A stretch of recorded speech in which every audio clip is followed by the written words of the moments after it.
In a world where gods secretly watch humans from the shadows, and when night falls ghosts and terrifying monsters roam freely, a child is born with a dark fate. But his life is far from normal. The one who raises him is his grandfather, who has turned into something like a psycho monster. Every night the old man loses control, runs deep into the forest, and hunts monsters like a beast. When the boy was still young, a powerful family stole something extremely precious from him, the divine fetus, a power that could have shaken the entire cultivation world.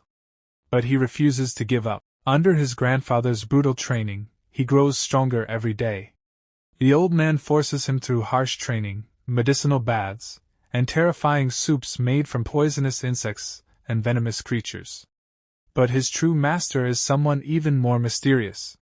Deep in the forest, a dead man hangs from an ancient tree. Anyone would think he is just a corpse, but in reality, he is the boy's hidden master. From him, the boy learns one important truth: this world is cruel, and only the strong can survive.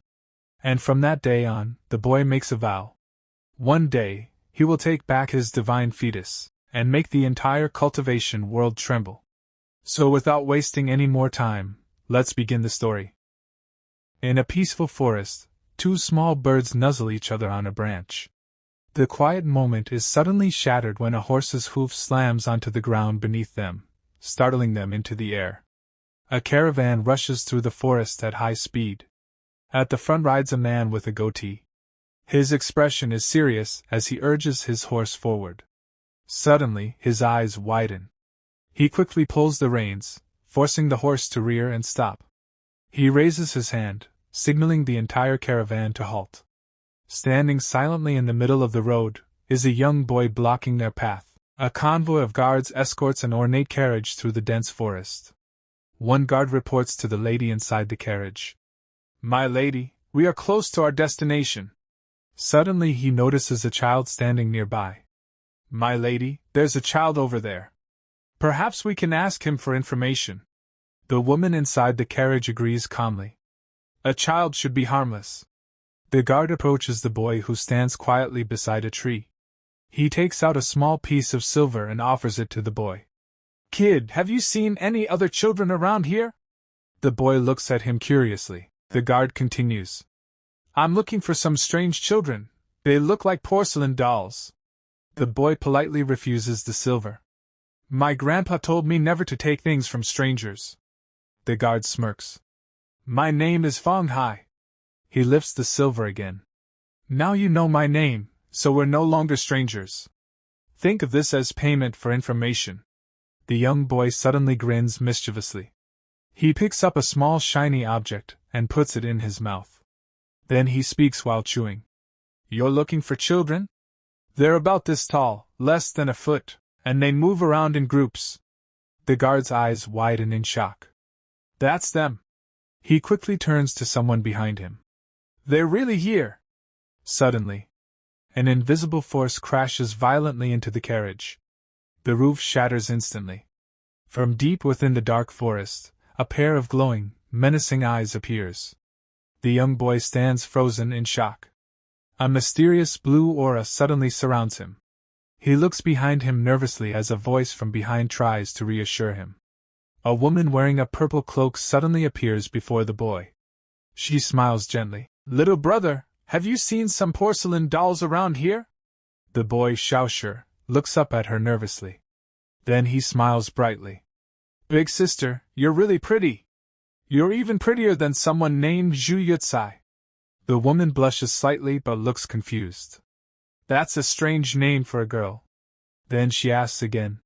"Can you take me to those porcelain dolls?" Xiao Shi presses a finger to his lips and smiles slyly. "Sure." He leads her deeper into the forest. The forest gradually turns dark with a deep red hue. The woman stops. Suddenly, a shadowy figure is hanging from a tree branch above her. And behind her appears another woman. Zhu Yucai. She smiles sinisterly. At that moment, a horrifying skeletal monster with a long tongue suddenly lunges forward. The trap is revealed. The woman in purple looks down at Xiao Shi again. "So you're the little brother I was looking for." Xiao Shi nods calmly. Okay. I understand. She turns to her men.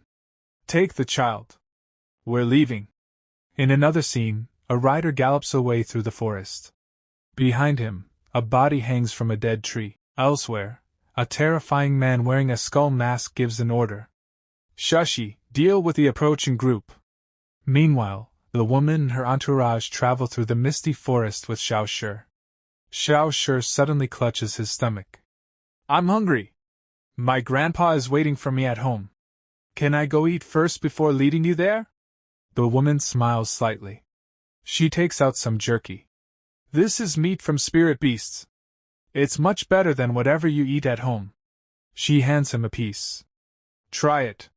Her attendant then asks. Kid, what's your name? Where are you from? While chewing the jerky, the boy answers. My name is Xiao Shi. I'm from Hompi village. Everyone calls me Little Honest, because I never lie. The woman gently pats his head. Xiao Shi happily thanks her for the food and runs ahead to lead the way. The woman and her attendant watch him. The attendant speaks with surprise. My lady, that boy. The woman nods slowly. He's a cultivator. At only 10 years old, he has already reached the divine fetus realm. That makes him a genius.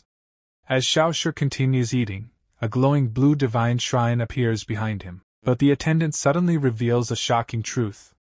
My lady, although he has a divine shrine, the divine fetus inside it is missing. The woman frowns. How is that possible? The attendant explains coldly. In the mortal world, possessing a treasure is a crime. A powerful clan must have discovered his talent and stolen his divine fetus to transplant it into one of their own. Without the fetus, a cultivator is like a tree without roots. The spiritual energy from the jerky only temporarily revived the empty shrine.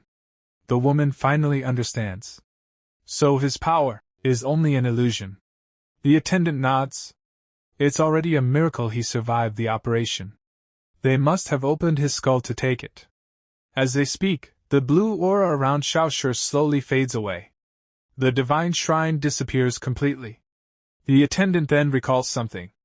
Recently, the useless son of an official named Li Sheng somehow ranked first in the provincial exams. It's very likely that he now possesses Xiao Shi's stolen divine fetus. Another man speaks calmly. My lady, the powerful Li family is not someone we should provoke. The woman smiles coldly. Still, helping someone like this might be interesting. Then her expression becomes cruel. That child is pitiful. Grant him a quick death. She then gives another order. Eliminate Hompi village completely.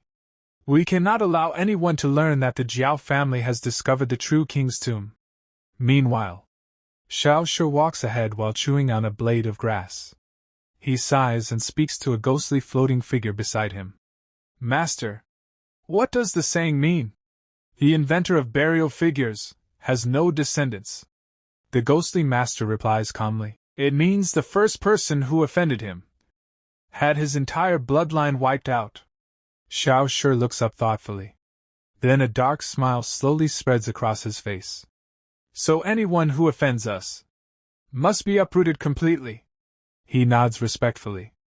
Master, you truly know everything. The scene shifts to a peaceful misty mountain.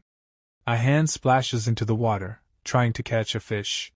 In the shallow river, a group of tiny porcelain childlike figures are happily playing and catching fish. They laugh and splash in the water, completely unaware of the danger around them. Hidden in the nearby forest, the woman in purple and her armed men watch silently. The men draw their swords. The woman smirks. So these are the sentient burial porcelain from the true king's tomb. If we follow them, they will lead us directly to the tomb, unseen by them. Another figure is watching from the bushes. It is Xiao Shi. His face is full of worry. He whispers softly, Little brothers. The woman in purple bows mockingly toward the porcelain figures. Her smile becomes sinister. Thank you for your help. The porcelain dolls splash happily through the river, celebrating their fresh catch with cheerful squeaks. Hidden in the nearby bushes, Xiao Shi senses a powerful presence approaching. He quickly crouches low in the underbrush, silently watching as the woman in purple and her escort emerge slowly from the thick mist. But his stealth fails him. His foot slips. Xiao Shi suddenly tumbles out of the bushes and crashes directly in front of the porcelain dolls. The three tiny porcelain children freeze in shock. They stare at the intruders in complete silence, overwhelmed by the terrifying pressure radiating from the strangers. The woman's oppressive aura suddenly disappears as she looks down at the clumsy mess Xiao Shi has made. Her expression shifts from intimidation to pure confusion. She bends slightly toward the trembling porcelain dolls with an awkward, predatory smile, unsure how to deal with the situation. The porcelain dolls' minds go completely blank with terror. One of them begins breathing rapidly, releasing high-pitched squeaks as he stares up at the woman. Suddenly panic overwhelms him. He flails backward wildly and crashes into the river with a massive splash, soaking everything nearby. The woman sighs in frustration. Her fiery aura flares again. She genuinely cannot understand why a simple child would react with such extreme fear to her presence. But then she notices something. The porcelain children are using the chaos to escape. "After them!" one guard shouts. The armored soldiers immediately draw their swords and rush into the forest to intercept the fleeing figures. They charge through the thick underbrush, their trained eyes scanning every shadow as they rapidly close the distance. One guard spots the small shapes darting through the greenery and surges forward. "They're over there!" The porcelain dolls scramble desperately through the bushes. Looking back in horror, they realize the soldiers are spreading out tactically, forming a trap to block their escape. A guard shouts orders to the others. "Cut off their sense of direction! Surround them!" The squad quickly adjusts formation. Meanwhile, the woman in purple smiles sharply and follows them deeper into the forest. The pursuers race through the woods. Their figures blur between the towering ancient trees as they sprint to close the gap. But suddenly, the environment begins to change. The trees seem to stretch endlessly upward, their trunks growing unnaturally tall. The scale of the forest begins to distort. The woman and the guard suddenly skid to a halt. They stand among massive plants and towering grass that swallow their figures completely. The guard curses angrily. How could a mere child disappear like that? Then a disturbing realization hits him. The forest isn't just dense. It has become unnatural. The grass has grown monstrously tall, and the trees loom like giants above them. The woman slowly scans the surroundings. Her sharp eyes narrow. She can feel a strange magical distortion twisting the landscape. Moments ago, a small stream flowed nearby. But now, a massive roaring river crashes violently against the shore before them. The woman's eyes widen in horror. "It's not the forest that changed." Her voice trembles slightly. "We've shrunk." Suddenly the guard screams. He collapses to the ground, clutching his leg in agony. But instead of blood and torn flesh, his broken limb reveals a hollow white interior. Like shattered porcelain. The guard stares up in disbelief. My body!" The woman looks down at her own hands. Her skin now gleams with a cold ceramic sheen. She too is transforming into a living porcelain doll. Panic spreads through the soldiers. One by one, their bodies stiffen and change as the porcelain curse takes hold. The woman finally understands. Her eyes widen in realization. "This is a ghost and god domain." Her lieutenant speaks grimly. "Inside this domain, divine powers are suppressed. We've become no different from ordinary porcelain figures." He grits his teeth angrily. "That brat dragged us into this trap." But the woman quickly regains her composure. "There's a flaw in this domain." She points forward. "The rules apply to everyone. If we have become porcelain, then so has that brat." Her eyes sharpen with cold determination. "Chase him." The soldiers move forward again. Now navigating through towering plants that used to be nothing more than grass. Suddenly, their path is blocked by a gigantic structure. It looms above them like an ancient fortress made of debris. The woman pushes through the towering grass with her lieutenant. Her eyes shine with excitement. "If this ghost and god domain exists here, then we have definitely found the true king's tomb." Suddenly a familiar voice echoes from the shadows. What took you so long to catch up? The group looks up. Through the dense foliage, they see Xiao Shi standing in the distance. He casually waves at them. The boy smiles brightly. His skin has already begun to shine like polished porcelain. Behind him lies a hidden nest of porcelain dolls. He gestures happily. Over here! The lieutenant whispers urgently. My lady. Xiao Shi has also transformed. If we capture him, he must know how to reverse the curse. The woman nods coldly. Good. Then we'll make him tell us. The group follows Xiao Shi deeper into the forest. Soon they arrive before a row of gigantic blue and white porcelain vessels towering into the sky. But the moment the woman sees them, her expression suddenly freezes. Her confidence shatters. This isn't a tomb. Her voice trembles. This is a massive porcelain kiln. And we have walked straight into the fire. Meanwhile, one soldier reaches a hidden corner. He shouts back to the others. I've found them. Inside the dark space, 3 tiny porcelain dolls huddle together, trembling with fear. They cling tightly to each other as the enemy approaches. The soldier laughs cruelly. Amused by their terror, he summons a gigantic spectral hand. The enormous phantom hand reaches downward to grab the helpless dolls like toys. But suddenly, a devastating force crashes down from above. The ground explodes with a thunderous impact. The spectral hand shatters instantly, and the entire battlefield trembles from the violent collision. Suddenly, a devastating force slams down from above, striking the ground with tremendous power. The earth shatters instantly, intercepting the attack with a deafening crash. In the next moment, a massive white limb crashes down from the sky, smashing into the ground near the woman. Debris explodes outward in all directions. From the swirling dust emerges a terrifying pale giant that towers over the entire battlefield. The monster slowly lowers its enormous head. Its eyes glow with a sinister red light as it locks its gaze directly onto the woman. Realizing the horrifying scale of the threat, the woman screams to her companions. Run! Everyone, run! She and her warriors scatter in panic, desperately dodging falling rocks as the giant's movements tear the ground apart. The colossal hand crashes down with the force of a landslide, chasing the fleeing soldiers who scramble in terror. But there is no escape. The giant's fist slams into the ground, crushing several men into the earth as they scream for mercy. The pressure is overwhelming, almost popping their eyes from their skulls as the giant tightens its deadly grip. Meanwhile, the monster smashes through a nearby wall, sending fragments flying everywhere. Behind the rubble, several terrified porcelain dolls are revealed, hiding among the ruins. The woman turns sharply. Her eyes lock onto a trembling child. At the same moment, the giant grabs her subordinate Fang Hai from the ground. Fang Hai! She screams. She watches helplessly as he is lifted into the air, crying out desperately for help. But before she can react, one of the porcelain children quickly presses a finger to his lips, signaling for complete silence. The woman freezes. She is torn between Fang Hai's desperate screams and the child's warning to stay hidden. Her body trembles in the darkness as she struggles to comprehend the nightmare unfolding around her.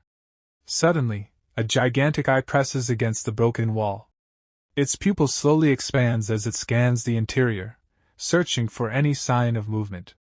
The woman flattens herself against the cold stone wall, and holds her breath as the enormous eye passes only inches from her face. Miraculously, it misses her. Seizing the opportunity, the woman and the remaining survivor quickly crawl out of the crevice, desperately trying to put distance between themselves and the monster. She gasps for breath, her chest rising and falling violently. But the moment she looks up, her heart freezes. A titanic face looms above them. It stares down at them, not with hatred, but with the curious gaze of a human observing insects. The giant worker casually grabs one of the struggling disciples from the ground. The helpless man dangles in the air as the giant lifts him toward a roaring furnace. Then, with a careless flick of his wrist, the giant drops him. The screaming man falls directly into the blazing inferno. The flames swallow him instantly. His agonized screams echo briefly before his body is reduced to ashes. Watching the horrific scene from the shadows, one of the survivors curses under his breath. Only now does he realize the terrifying scale of the enemy they are facing. Nearby, hidden behind a massive clay vessel, the woman silently observes the giant's labor. Her heart burns with rage. She realizes that her junior brother Shinseng Shaoqin likely died in this miserable place. Just then, a voice interrupts her thoughts. But it does not belong to a monster. Instead, 3 small porcelain-skinned figures are standing at her feet. They ask her calmly if she has also fallen victim to the little honest beast from Hompi village. The woman is stunned. She can actually understand the speech of these living porcelain dolls. The leader of the trio spits angrily. That shameless brat tricked us. He explains that for the past 2 years, treasure hunters like them have been deceived by that boy and slowly transformed into fragile porcelain bodies. And so far, no one has found a cure. Hearing this, the woman realizes something important. These victims were also searching for the true king's tomb.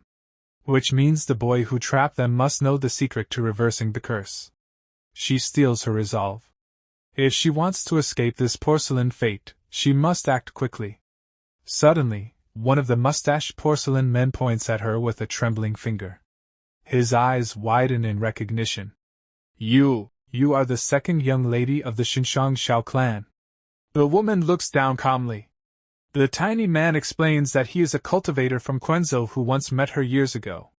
Even trapped inside a porcelain body, the martial world still feels incredibly small.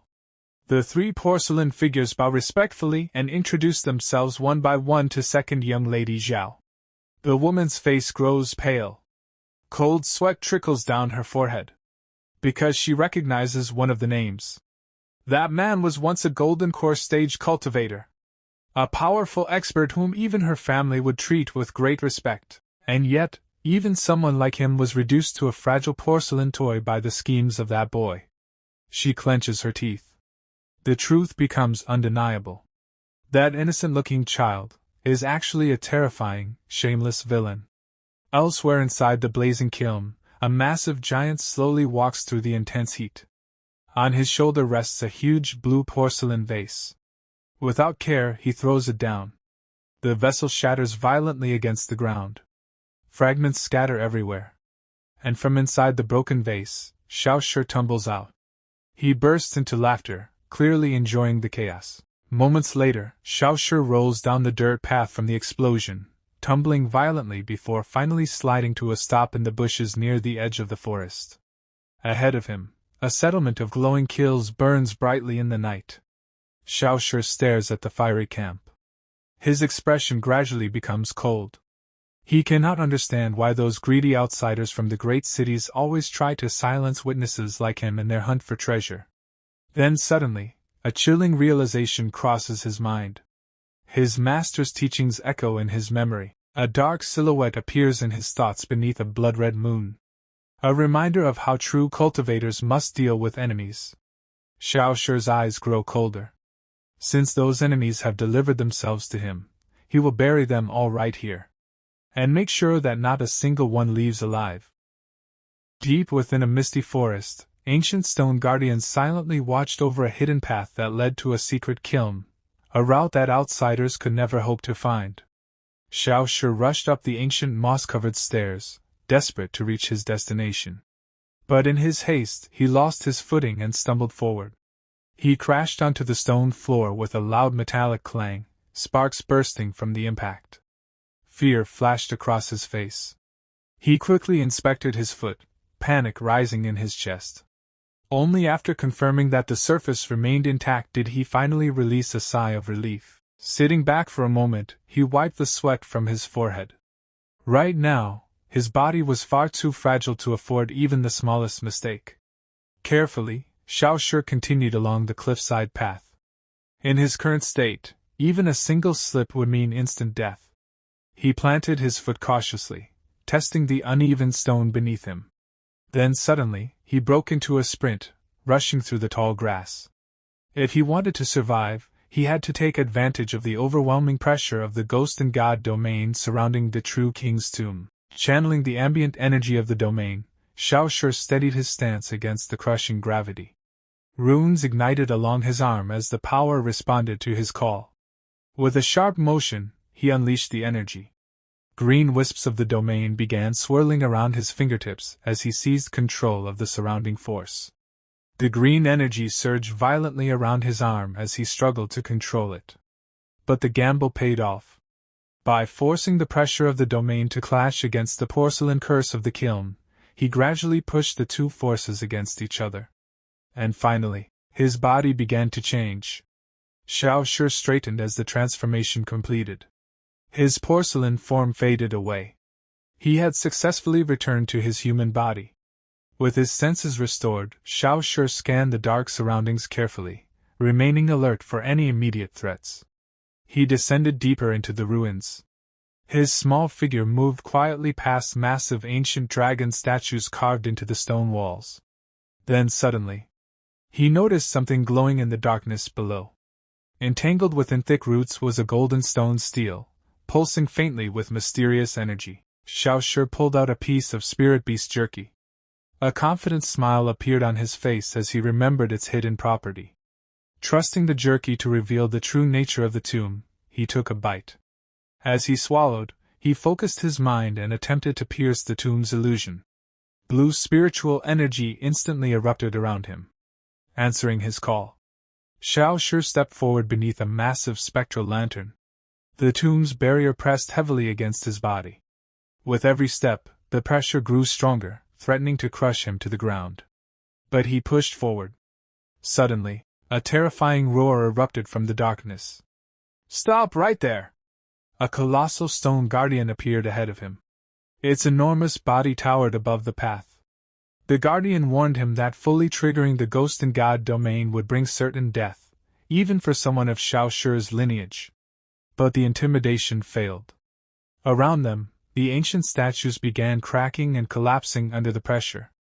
Xiao Shi remained standing before the glowing gate. His eyes narrowed as he finally realized how the mechanism worked. His gaze shifted toward the golden stele buried among the roots. He began deciphering the inscription carved into it. It spoke of gathering celestial light in order to cultivate upright chi. But before he could continue reading, the guardian's voice thundered again. A massive armored foot slammed into the ground beside him. The creature leaned forward and warned him sternly. "Control your greed and turn back." Then the guardian revealed something surprising. It shared past karma with Xiao Shi's grandfather. And because of that connection, it refused to watch the old man's descendant die here. The guardian pointed toward the fading light in the sky. Once true darkness arrived, the domain would transform into a deadly trap from which there was no escape. Realizing the danger, Xiao Shi immediately bowed respectfully. "Thank you for the advice, Uncle Ramhorn." With a cheeky grin, he quickly turned around and ran. Blue energy trailed behind him as he dashed through the darkening forest, racing against the setting sun. Even so, Xiao Shi couldn't help feeling a hint of regret. He hadn't finished deciphering the secret technique carved into the golden stele. After running for a while, Xiao Shi finally slowed down to catch his breath. His chest rose and fell heavily. Deep inside, he longed for a normal life. He wanted to study, pass the imperial examinations, become a respected scholar like the other children. More than anything, he refused to become a failure. He wanted to prove himself and make his grandfather proud. But suddenly, the sky above him turned a deep, ominous crimson. Xiao Shi shielded his eyes. He recognized the terrifying phenomenon immediately. The heavens themselves seemed to glare down at him. The sun was setting, and the realm was entering its deadly night phase. Terrified of the evil spirits that roamed after sunset, Xiao Shi forced his exhausted legs to keep running. He had to reach home before night fully fell. Meanwhile, back at the ruins, several lesser beast guardians questioned their leader. Why had he shown mercy to the human boy? The massive blue demon guardian grumbled. Truthfully, he had wanted to crush the child. But he feared Xiao Shi's grandfather. Years ago, that troublesome old man had forcefully broken into the true king's tomb, surviving its traps for 9 entire days. Despite their best efforts to stop him, the old man still managed to steal the tomb's greatest secret: the fire tempering method. The demon speculated that Xiao Shi's grandfather intended to refine his own corpse into an undead immortal in order to cheat death. But then the demon considered something darker. What if the old man had already died? During their last encounter, the grandfather barely looked like a living human. A cold wind swept through the ruins. The demon suddenly realized something unsettling about Xiao Shi as well. He inhaled deeply and confirmed his suspicion. Just like his grandfather, the boy possessed no human life aura at all. Night finally fell across the forest. A cold blue moon illuminated the dark trees. Xiao Shi sprinted through the undergrowth, desperate to reach safety before the spirits appeared. Then suddenly, he stopped. His eyes widened in horror. From the darkness ahead, an eerie howling wind began to rise. He was too late. A massive shadow slowly rose from the darkness. A single glowing red eye pierced through the night. The creature let out a bone-chilling shriek. Its grotesque face was skinless, its massive mouth hung open, dripping with saliva. Xiao Shi ran desperately through the forest. Behind him, the monster's multiple red eyes locked onto him as its enormous body crushed trees in its path. He immediately recognized the creature. This was the evil spirit his grandfather had warned him about. A monster that appeared at sunset to harvest the lives of the living. The ground exploded as the monster's giant hands smashed downward. Xiao Shi barely managed to dodge. Cornered and out of options, Xiao Shi pulled out his final piece of spirit jerky. The fear in his eyes slowly faded, determination replaced it. Instead of running, he decided to fight. He would test the three lights upright chi art he had deciphered from the golden steel. Xiao Shi activated the technique. A spectral gate appeared behind him. Blue spiritual energy surged through his veins. He grinned. The power of the true king's tomb was far greater than the basic techniques he had learned in school. Moving faster than ever before, Xiao Shi shot forward like a streak of blue light, rushing past the shadowy skull monster. Even a small fragment of starlight granted him incredible speed. Ahead, he finally saw the entrance to his village. Relief flooded his heart.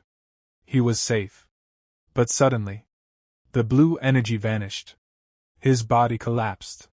Xiao Shi crashed to the ground. Panic filled his mind. He had fallen just steps away from safety. The multi-eyed skull monster loomed over him. It released a deafening shriek directly into his face. Xiao Shi froze in terror. But before the creature could strike, a sharp blade of wind sliced through the air. The monster was forced back instantly. Xiao Shi stared in shock. Then relief washed over him. Standing between him and death was his grandfather. The old man remained completely calm.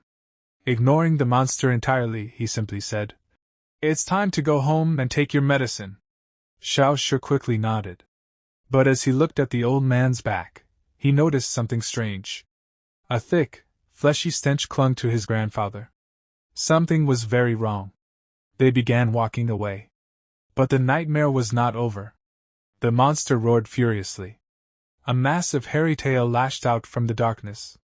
The peaceful night of the village shattered with a sharp cutting sound. The multi-eyed monster lunged forward, its jaws opening wide to devour them.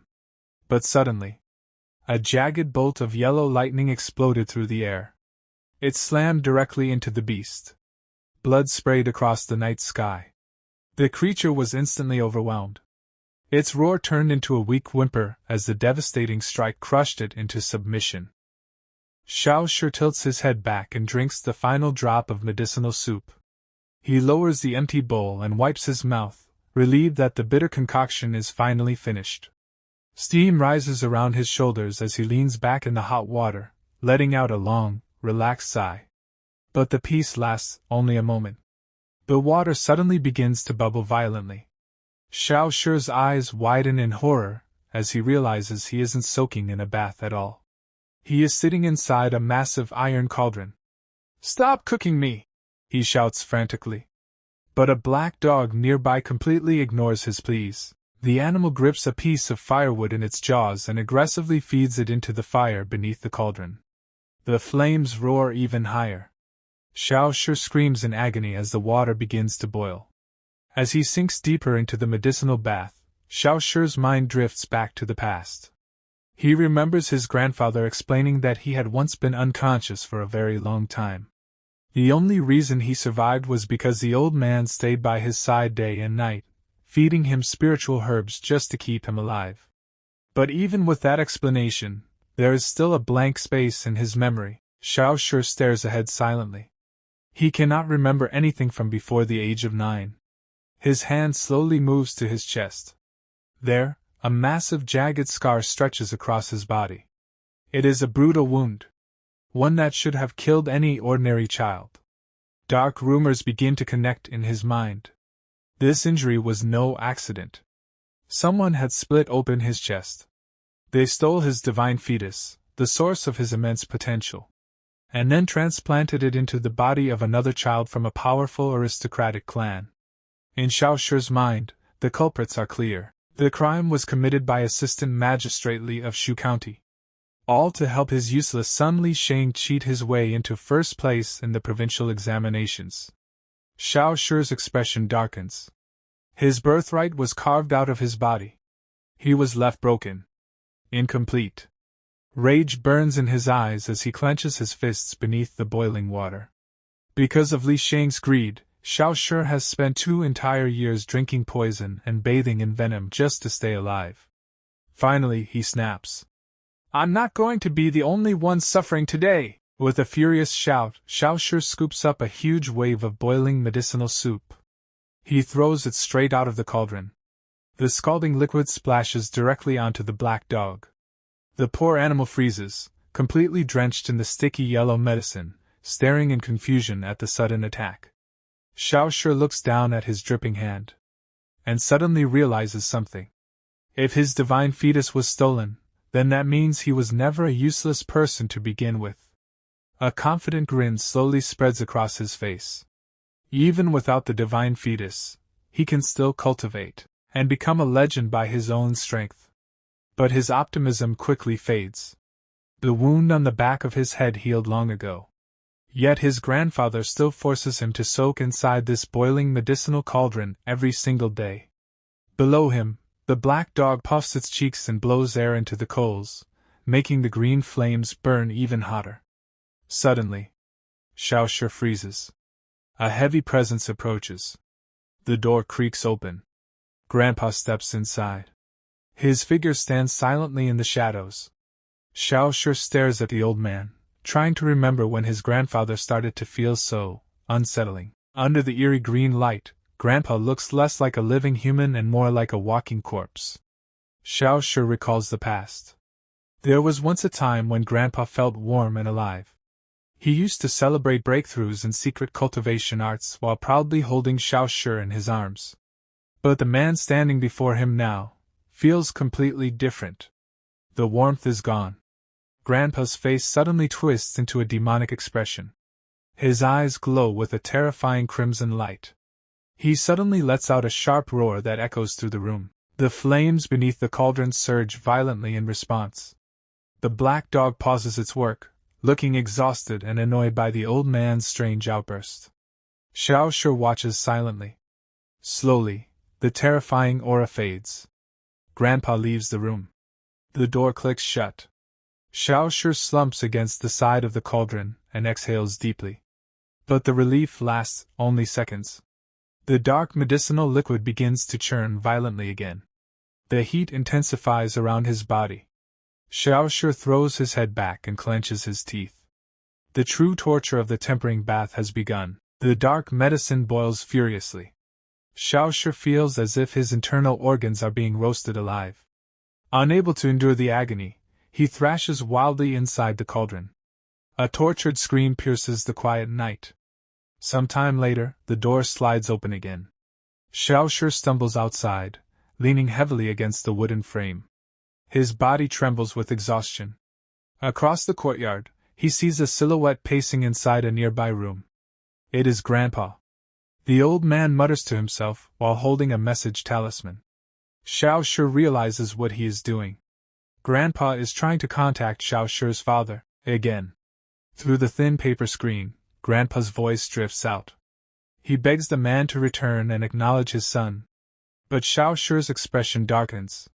He clutches his chest bitterly.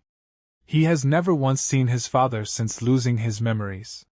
Inside the room, Grandpa stands before the ancestral altar. He confesses quietly that his life is nearing its end. Then suddenly, his expression changes. He crushes the message talisman in his hand. His jaw opens unnaturally wide. Like a corpse. He shoves the talisman into his mouth and devours it, chewing frantically. Like a starving animal. Then he inhales deeply. The burning incense smoke flows straight into his lungs. His eyes glow crimson again. The hunger inside him is still not satisfied. Later that night, Xiao Shi sleeps uneasily. A strange smell drifts into his dreams. His eyes slowly open. A dark shadow looms above his bed. Grandpa stands there. His eyes glowing red. Saliva dripping from his mouth. "I'm starving," the old man whispers. He grabs Xiao Shi's shoulders, pinning the boy down. Just as he seems ready to attack. Clang! A loud noise rings out somewhere outside. Grandpa freezes, then suddenly vanishes through the window in a blur of motion. The wooden shutters slam violently in the wind. Xiao Shi curls up on the bed, trembling. He tells himself Grandpa is only sick. He refuses to believe the old man truly wants to kill him. But suddenly, a violent pounding erupts inside his chest. Blue energy explodes through his body. His veins bulge violently. He collapses onto the bed, clutching his chest in agony. Inside his body, the ghost hand curse awakens. A spectral claw tears through his ribs and crushes his organs. Xiao Shi screams in pain. The suppression from the medicinal bath has failed again. He jolts awake in a cold sweat. "Grandpa!" he calls out weakly. But no one answers. Darkness surrounds him. Spectral claws rise from the abyss and drag his consciousness downward. But suddenly, a realization strikes him. He cannot rely on his grandfather forever. Xiao Shi forces himself up from the ground. If he wants to survive, he must save himself. The ghost hand tightens around his heart. He has only one option left. The three lights upright chi art. Xiao Shi stomps his foot firmly on the ground. His trembling body stabilizes. His hands form a complex seal. Beams of celestial light suddenly pierce the sky.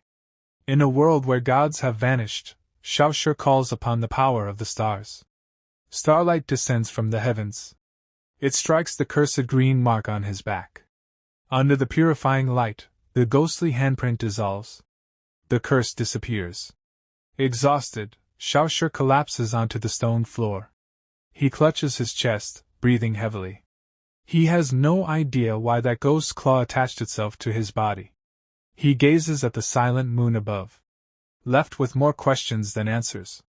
Meanwhile, deep within the forest, the grass is soaked in fresh blood. Grandpa crouches over the corpse of a massive monster. He tears raw flesh from the creature with savage delight. Holding a dripping organ in his hand, he grins.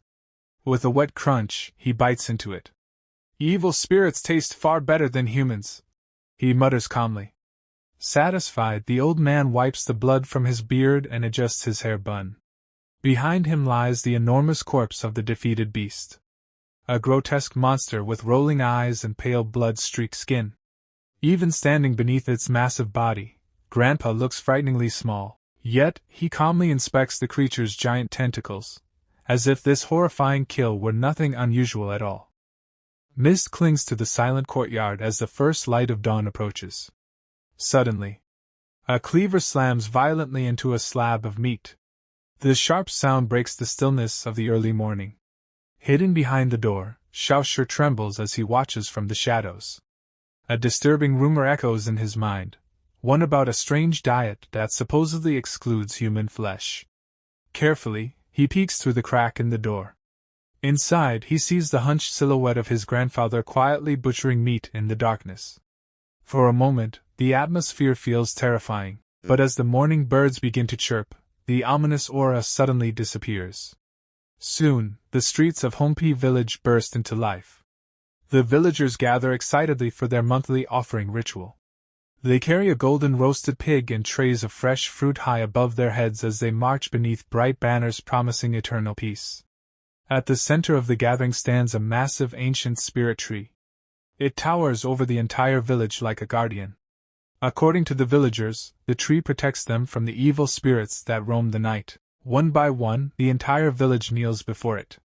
They bow their heads in worship toward the spirit they call Godmother.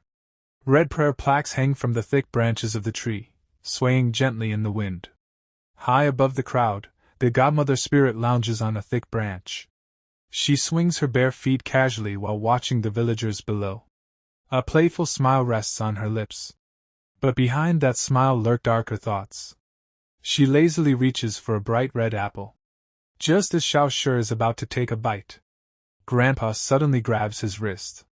"Who gave you that fruit?" Xiao Shi points innocently toward the tree. "The Godmother." Grandpa's grip tightens instantly. His voice turns cold. "She is not your godmother." As his fingers tighten around Xiao Shi's wrist, the illusion shatters. The fresh apple suddenly rots in Xiao Shi's hand, dissolving into disgusting purple sludge. Grandpa crushes the rotten fruit and throws it aside. "If she were truly a godmother," he mutters, "everyone here would be her child." High above, the Godmother spirit freezes. Her playful smile disappears. She realizes immediately that this old man is no ordinary villager. Grandpa quietly pulls Xiao Shi away from the tree. "Stay away from that spirit. Never trust it." Later that evening, Xiao Shi returns home for dinner. He runs eagerly to the table. But his excitement vanishes instantly. The bowls in front of him are filled with thick green sludge crawling with dead scorpions and centipedes. Xiao Shi pinches his nose in disgust. "Is this really dinner?" Grandpa slams his skeletal hand onto the table. His gaunt face looks terrifying. "This poison is necessary for your illness." Xiao Shi tries to protest. "But I feel much better now." Grandpa's eyes glow faintly. "Drink it." Then he calmly turns and walks away. Before leaving, he adds quietly, "I know about your relapse last night." Xiao Shi freezes. Grandpa had been out hunting monsters all night.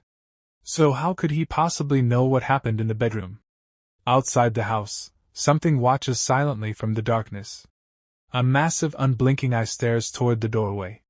Waiting. Terrified, Xiao Shi immediately surrenders. He lifts the bowl and forces the disgusting poison down his throat. A quiet voice whispers from the shadows. "Good." The house falls silent. Moments later, Xiao Shi gasps violently. It feels like his heart is being boiled alive inside his chest. But instead of killing him, the poison fuels his body with energy. Xiao Shi quickly activates the three lights upright chi art. Blue spectral energy bursts around him as he channels the power of the stars. Since his divine fetus was stolen, he cannot cultivate normally. So he has chosen a different path. He will refine his physical body into a sacred fetus instead. Starlight flows through his meridians, illuminating his nervous system as he pushes his body beyond its natural limits. Later that night, Xiao Shi prepares a wooden cart for travel. He loads a heavy crate and carefully ties the supplies in place. Using a brush, he paints complex red runes onto the cart wheels. "This speed talisman will make the journey faster," he explains to Grandpa. Nearby, Xiao Shi wrinkles his nose while holding a bowl filled with fresh black dog blood. The smell is unbearable. He turns toward the black dog with a mischievous grin. "You know the strongest yang energy comes from cutting the throat directly." The dog freezes in terror. Sweat forms on its forehead as Xiao Shi casually draws a line across its neck with a blood-soaked brush. Grandpa ignores the boy's antics. His gaunt face remains hidden beneath a straw hat as he prepares to leave. A golden geomancy compass spins wildly before locking onto a direction. Ancient wooden gates slowly creak open. The talisman activates. The cart suddenly surges forward with supernatural speed. "Get on!" Grandpa shouts. But Xiao Shi simply runs behind the wagon, testing the limits of his newly strengthened body.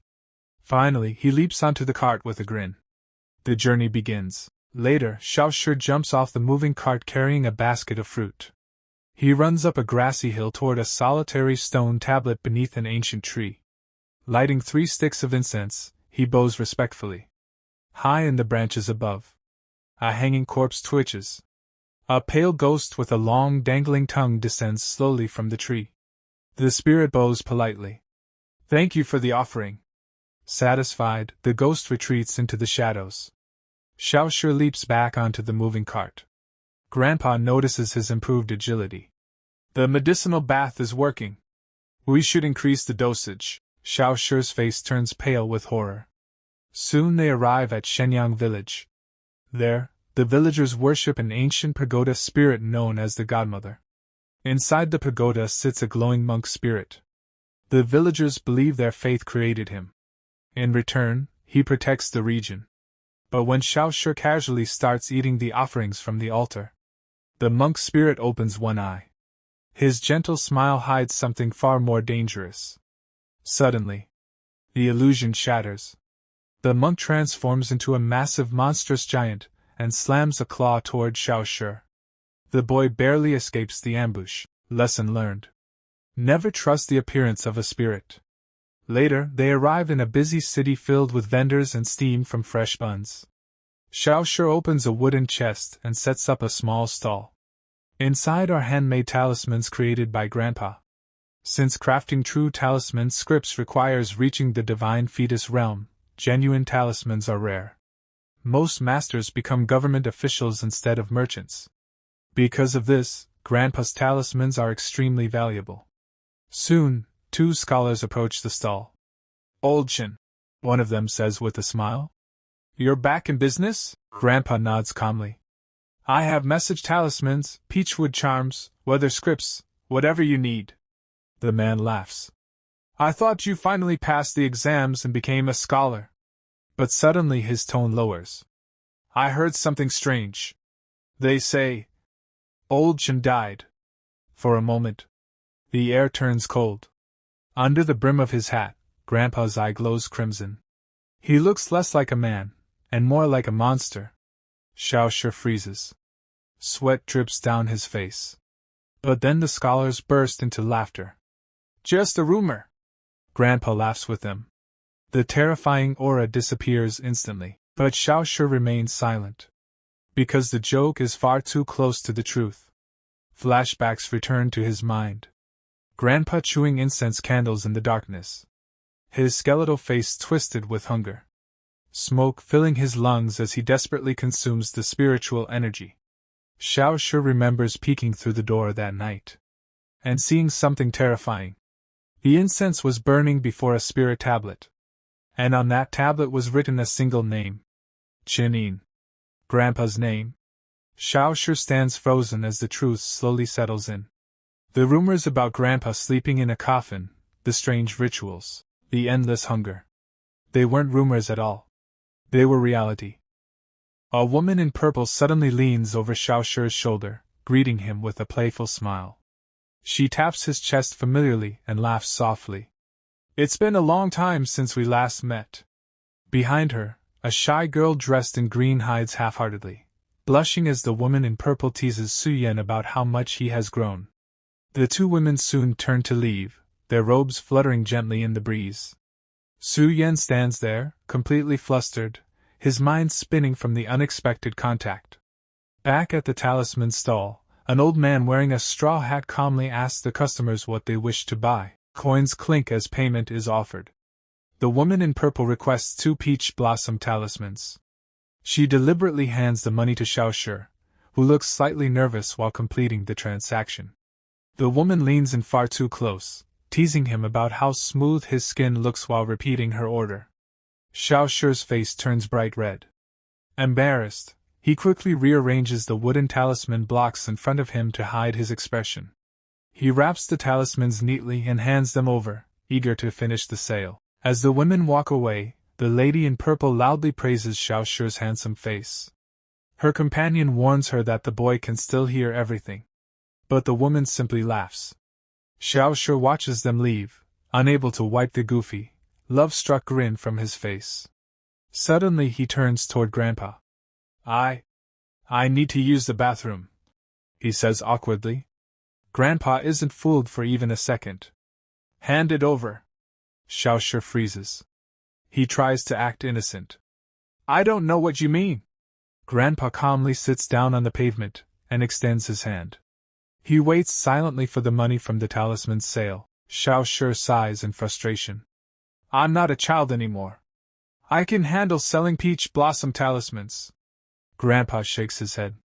You still need the medicinal bath for another 2 years before your body grows properly. Xiao Shi pouts. But Grandpa adds another heavy truth. You're still sick. Fed up with the vague explanation, Xiao Shi suddenly shouts. Then what illness do I actually have? Grandpa responds with complete silence. Later, their wooden cart travels slowly through vast rocky mountains. Xiao Shi chews quietly on a piece of food. But suddenly he stops. A troubling thought strikes him. He looks at Grandpa sitting silently amid drifting smoke. The old man looks ancient. Fragile. Xiao Shi remembers a villager once asking Grandpa about rumors of his death. He stares at the old man now, silently begging him not to die. To distract himself, he catches a small insect and tosses it into the wind. Grandpa places a heavy hand on the boy's head. He seems to understand the unspoken fear in Xiao Shi's heart. Death is inevitable, he says calmly. Don't be foolish. Xiao Shi looks up at him with worried eyes. Grandpa points toward the distant horizon. Ahead lies the ruins of a destroyed village. Broken walls crumble beneath creeping forest vines. This place was wiped out by external evil, Grandpa explains. The moment its protector spirit died. If even guardian spirits can die, humans certainly cannot escape death. Xiao Shi looks hopeful for a moment. Then, will Grandpa become a godmother spirit after he dies? So we can still see each other every day? Grandpa shakes his head. His answer crushes the boy's hope. When I die, the netherworld will drag my soul into the abyss. Suddenly, eerie laughter echoes behind them. Xiao Shi spins around in shock. Blue spectral figures begin appearing from the empty air. Ghostly shapes swirl around the cart, cackling mischievously. Xiao Shi points at them in confusion. If the netherworld drags souls away, then why are these ghosts still here? Grandpa stares ahead as the cart continues moving. These things linger, he says quietly. Because my life has been one of disrespect toward both ghosts and gods. Eventually they reach Fangsunan village, where a massive ancient tree grows near the edge of a cliff. Xiao Shi looks up at the towering branches. Strangely, there is no godmother spirit living in this tree. At the base of the trunk stands a small shrine. Xiao Shi lights incense and offers a prayer. High above, hidden among the rafters, a green-haired spirit with wooden antlers lazily eats fruit. Her presence alone protects the village from death. But suddenly chaos erupts in the streets. Villagers scatter in panic. The 6 gates officers are here. Xiao Shi looks around in confusion. An old man whispers the truth. These are the magistrate's dogs, here to collect taxes. The officers ride violently through the village entrance. One rider yanks his reins sharply, his horse nearly trampling Xiao Shi. The law of the Great Ming, the officials shout. Anyone who owes taxes will suffer 100 lashes. A man named Lu Tan sits proudly atop his horse, looking down at the villagers with a cruel smirk. The 6 gates officers tear through the marketplace, knocking over stalls and seizing goods. One officer checks a ledger. Lu Zishi paid his land tax, but he still owes commercial taxes. He shouts toward a closed gate. Lu Zishi! Come out! When no one answers, the officer begins counting. If you don't come out by 3, we'll break the door down. Suddenly, a crimson aura erupts from inside the estate. A demonic silhouette forms in the doorway. The officer flinches. A frightened villager quickly runs forward. Please stop. Lu Zishi is already dead. The official frowns. When did he die? Right after your last visit. The villager explains nervously. He hung himself from the godmother's tree. By the time the villagers discovered him, his body had already stiffened beneath the eerie red light of the spirit tree. The officer's eyes widen. He immediately understands the implication. The man had offered his corpse as a sacrifice to beg the deity for revenge. A smug grin spreads across the officer's face. Trying to curse us from beyond the grave? He laughs mockingly. The officials boldly march toward the shrine. If the godmother takes revenge, the leader shouts, then she is declaring war on the great Ming Empire. No rural spirit can challenge imperial law. He declares arrogantly that the power of the great Ming can wipe out a minor god effortlessly. Then he issues a cruel ultimatum. If the godmother protects Lu Zixi's vengeful spirit, the village will lose her protection. Every single one of you will be left to face the horrors of the night. Xiao Shi watches in disbelief. A mere human official is threatening a deity on her own territory. High above the tree, the godmother manifests as a young girl. She casually eats a snack while reading a scroll. She looks down thoughtfully. Can such disrespect really be tolerated? Xiao Shi breaks into nervous sweat.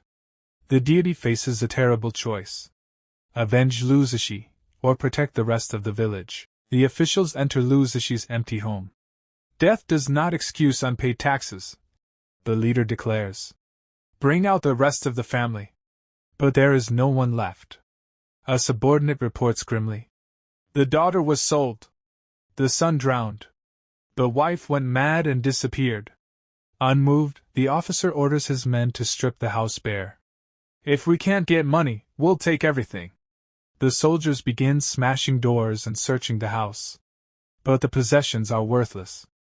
Then one officer complains. If we fail to meet the tax quota, the difference comes out of our own pockets. A cruel solution forms immediately. If the dead man can't pay, then the village will. The officers turn toward the terrified villagers. The air grows heavy with tension. The leader accuses them of plotting rebellion. But the villagers do not retreat. They grip their farming tools with white knuckles. The official laughs. Every man under my command passed the county examinations. But we are not just scholars.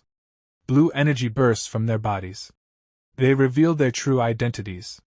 Cultivators blessed with divine fetuses. The leader delivers the final threat. Fight us, and you will die. And your 9 generations will be executed. The villagers' courage collapses. Fear replaces their anger. Just then, a weathered hand extends from the crowd. A heavy pouch of coins is offered. Pay the tax, a voice says calmly. The officer smiles when he recognizes the man. Old Chen. Grandpa sits quietly on the wooden cart, his face hidden beneath his straw hat. He greets Lord Lu politely. Lord Lu laughs. You're still strong enough to pay taxes for a few more years. But suddenly, he pauses. His nose twitches. A strange smell drifts through the air. His expression slowly darkens. He finally recognizes the scent. It is the unmistakable odor of a corpse. Lord Lu looks toward the cart in shock. The smell is coming from Grandpa. Lord Lu suddenly points a finger toward Xiao Shi. His eyes widen in recognition. So it really is you, the legendary #1 child scholar of the 50 provinces. Xiao Shi stares back in confusion. He cannot understand why such an intimidating official suddenly seems nervous around him. Lord Lu smiles politely. Old Chen truly accomplished the impossible, he says slowly. To steal the secrets of heaven and earth, just to save this boy. But the smile fades quickly. If you ever break the law, he adds coldly, you will fall straight into my hands. With a wave of his arm, Lord Lu orders his men to seize everything on the stall table. Suddenly, Grandpa pulls a dagger from his belt with a sharp swish. He stabs it straight into the black dog. Blood sprays into the air as the dog lets out a painful scream. But the entire scene is only an act. Moments earlier, Xiao Shi had secretly poured red liquid over the dog to fake the injury. The dog performs perfectly. It collapses onto the ground, pretending to die. The officials are momentarily distracted. Meanwhile, Grandpa calmly ignores the accusations and begins writing on a talisman sheet. His brush moves smoothly across the paper. He is crafting a rare talisman on the spot. Its value far exceeds any amount of money. Lord Lu and the officers watch silently, captivated by the old man's skill. Breaking the silence, Xiao Shi suddenly asks, "Was I really the #1 child scholar of 50 provinces?" Grandpa does not even look up from his work. Why does little Ten keep bringing up the past? Nearby, the black dog quietly chews on a strange red pouch. Suddenly the animal drops it and begins barking aggressively into the air. Xiao Shi looks up. Something is wrong. The sky feels strange. Grandpa adjusts his straw hat abruptly. "Darkness is coming," he mutters. "We must leave immediately." Xiao Shi blinks in confusion. It's still the middle of the day. The sun shines brightly overhead. But Grandpa ignores the eager customers gathering around the stall. "Business doesn't matter anymore," he says. "We're out of time." Following the old man's instincts, Xiao Shi begins loading the unsold talisman crates back onto the cart. He lifts a heavy box. But suddenly pauses. The atmosphere has changed. High above the village shrine, the green-haired godmother spirit quietly peers over the altar cloth. Her wide eyes follow the travelers with deep curiosity. Meanwhile, Lord Lu secures the pouch of tax money. Instead of celebrating, he immediately shouts for his men to pack up. "We leave now! Immediately!" A subordinate looks confused. But it's still daytime. Lord Lu's expression darkens. The countryside becomes a death trap at night. Strange evils roam these lands, creatures that can easily kill even divine fetus cultivators. His gaze drifts toward the massive spirit tree. The wind rustles through its leaves. "Someone sacrificed their body to that tree," he whispers grimly. "I refuse to be here when the consequences arrive." The cart continues along the lonely road. Grandpa holds up a live centipede. "Dinner is settled." Xiao Shi grimaces at the venomous creature. He hates this strict medicinal diet. Suddenly Grandpa looks toward the sky. His expression changes instantly. The sun is setting early. The sky darkens 15 minutes earlier than usual. Cold wind sweeps across the cliffs. Xiao Shi squints upward. "Did Blackpot miscalculate the time?" Grandpa glares at the trembling black dog. "If you can't track time properly," he growls, "your meat will make a fine stew." The old man stares at the sinking sun. They are too far from Hompi village. Night will arrive before they can return. Xiao Shi scans the horizon. Suddenly he spots something. There!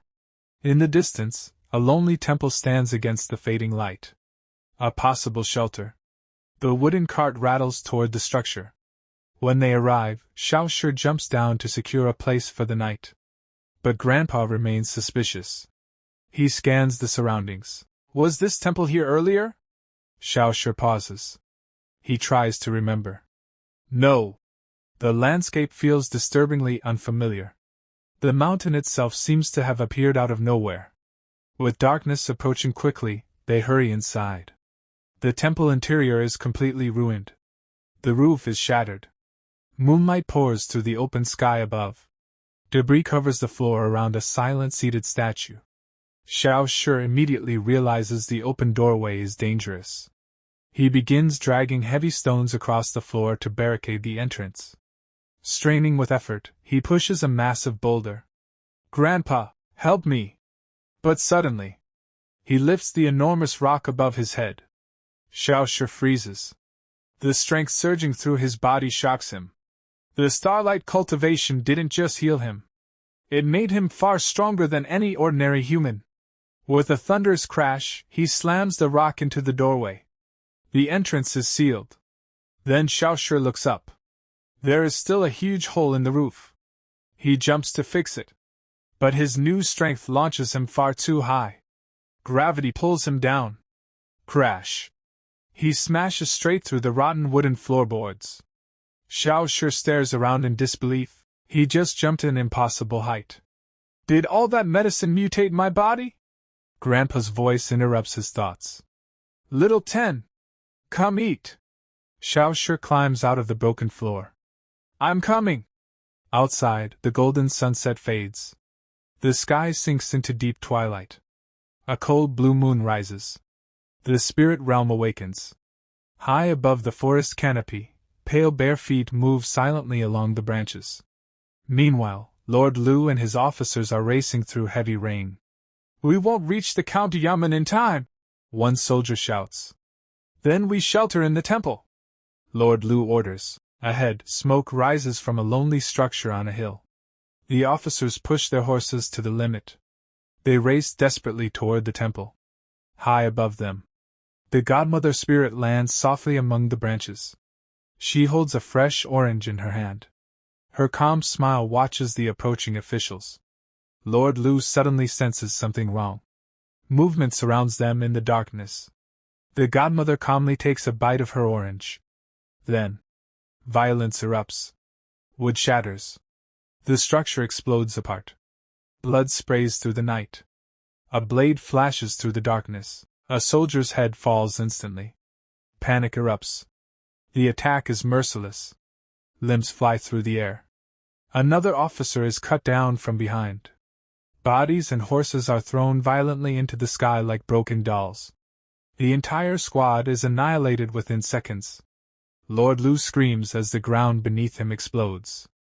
A massive wooden spike erupts from the earth. It pierces through his chest and lifts him high into the stormy night. Blood pours from his mouth. His mind collapses under the terrifying spiritual pressure. Through his fading vision, he sees a small figure descending from the sky, the godmother. She floats down gracefully. Lord Lu stares up in horror. The deity lands lightly on the wooden spike above his chest. She calmly bites into her fruit, looking down at him without the slightest emotion. Satisfied, she leaps into the remaining soldiers. Spiritual energy explodes outward like invisible vines. The survivors are thrown violently into the night sky. Then the godmother turns toward the temple. Her expression sharpens. Inside the temple, Xiao Shi peeks through a crack in the boarded window. He watches the massacre outside. Suddenly, the godmother's eyes meet his. Xiao Shi jerks backward in terror. Sweat pours down his face. He realizes the horrifying truth. The deity has already spotted him. A sickening crunch echoes through the night as the slaughter outside finally comes to an end. Inside the ruined temple, Xiao Shi freezes. He waits in silence, expecting the monster to burst through the door at any moment. But suddenly, the overwhelming spiritual pressure disappears into the darkness. From the shadows, Grandpa's voice calmly calls out, "Did you see it?" Xiao Shi nods slowly, his voice trembling. "The godmother, she destroyed dozens of divine fetus experts in a single moment." He turns toward the center of the temple. Grandpa sits beside a bubbling cauldron as if nothing unusual has happened. The old man calmly stirs the broth. "There's no need to envy her power," he says casually. "One day, you'll be able to crush those constables just as easily." Xiao Shi lowers his eyes. He cannot even imagine reaching that level of terrifying strength. Grandpa chuckles softly. "You misunderstand. With your current body, raw power isn't the goal. But your speed, that can rival even the godmother." Xiao Shi instinctively shifts into a combat stance. Grandpa begins explaining the weakness of their enemies. The Six Gates officials cultivate the heaven-heart righteous Qi art. They focus on spiritual power rather than physical strength.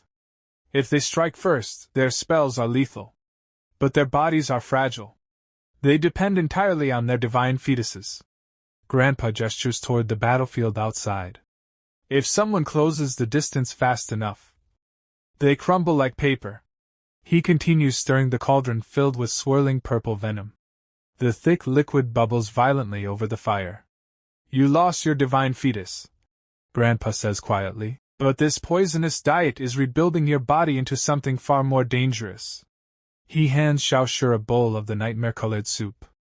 Then he gives the final lesson. "When fighting these spellcasters, close the distance instantly. Crush them before they can chant even a single spell." Xiao Shi looks down at the bubbling purple broth. He realizes something important. This horrible poison actually works.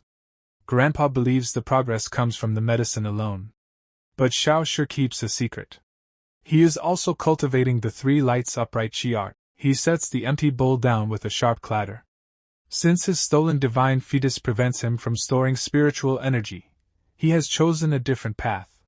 He will pour that energy into strengthening his physical body. A faint blue aura flickers around him. By combining the poisonous medicine with his secret technique, his cultivation speed will double. Xiao Shi forms a hand seal and locks himself into a meditative stance.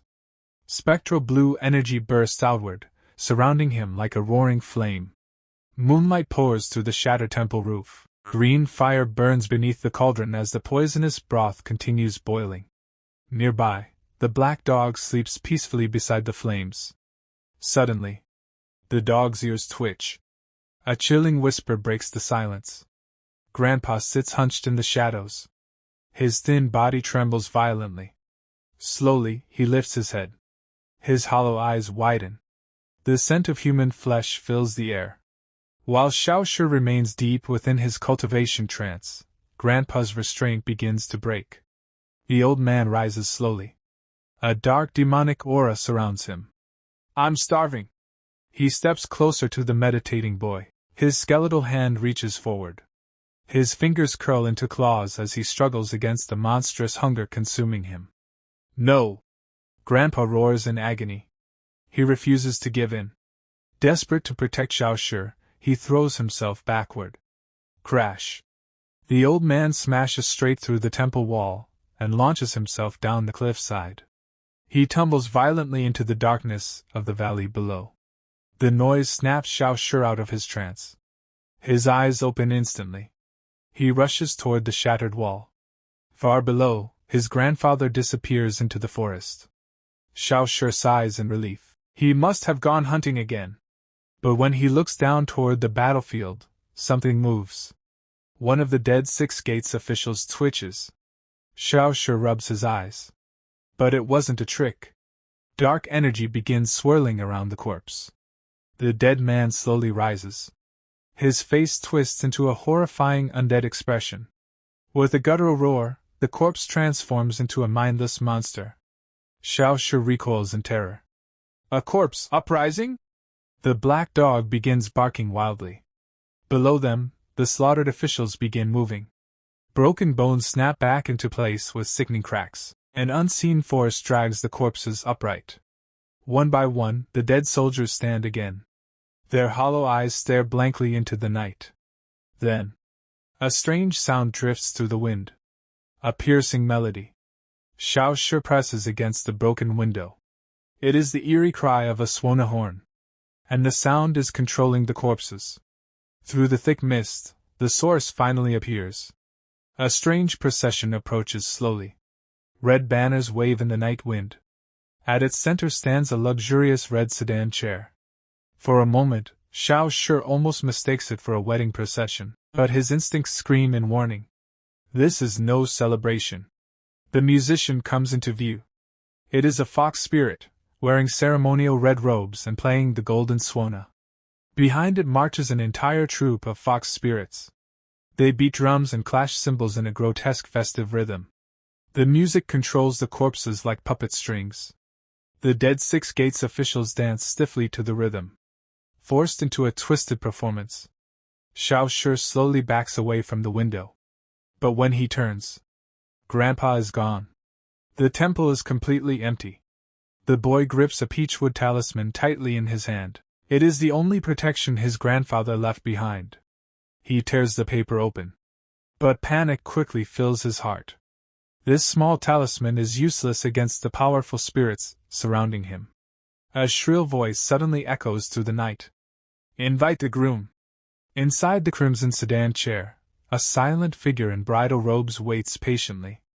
The fox spirits chant louder. "Invite the groom." Their faces twist into demonic smiles. Their eyes glow with eerie green light as they approach the temple. The undead officials join the procession. Their glowing eyes stare toward the building. The command echoes again. "Invite the groom." The temple walls tremble. Xiao Shi stands frozen beside the window. They are coming for him. Suddenly the spirit army charges. Explosive talismans fly toward the temple window. But just before the attack reaches him, the glowing papers suddenly freeze in midair. Everything falls into an eerie silence. A frightened whimper breaks the tension. The black dog tucks its tail between its legs and runs away into the darkness. Suddenly the temple ceiling collapses. Huge chunks of stone crash down around Xiao Shi. He dives to the ground just in time. The entire structure begins collapsing. Then, a colossal stone fist smashes through the wall. The barricade explodes into dust. Xiao Shi stares upward in terror. The monster's strength is overwhelming. As the dust settles, something strange appears. The red sedan chair now sits calmly inside the ruins. Untouched. Green mist curls around it. The curtains slowly open. A pale hand emerges. Long blood-red fingernails gleam in the moonlight. Cold sweat drips down Xiao Shi's face. Something powerful is inside. Suddenly the black dog rushes forward. It bares its teeth and barks fiercely, standing between Xiao Shi and the sedan chair. Xiao Shi feels a sudden burst of respect for the animal. But the moment ends instantly. A jagged black shadow slices through the air. The curtain lifts completely. Inside sits a spectral bride dressed in blood-red robes. Her pale lips curl into a sinister smile beneath a golden veil. Then, a massive black spike shoots forward with terrifying speed.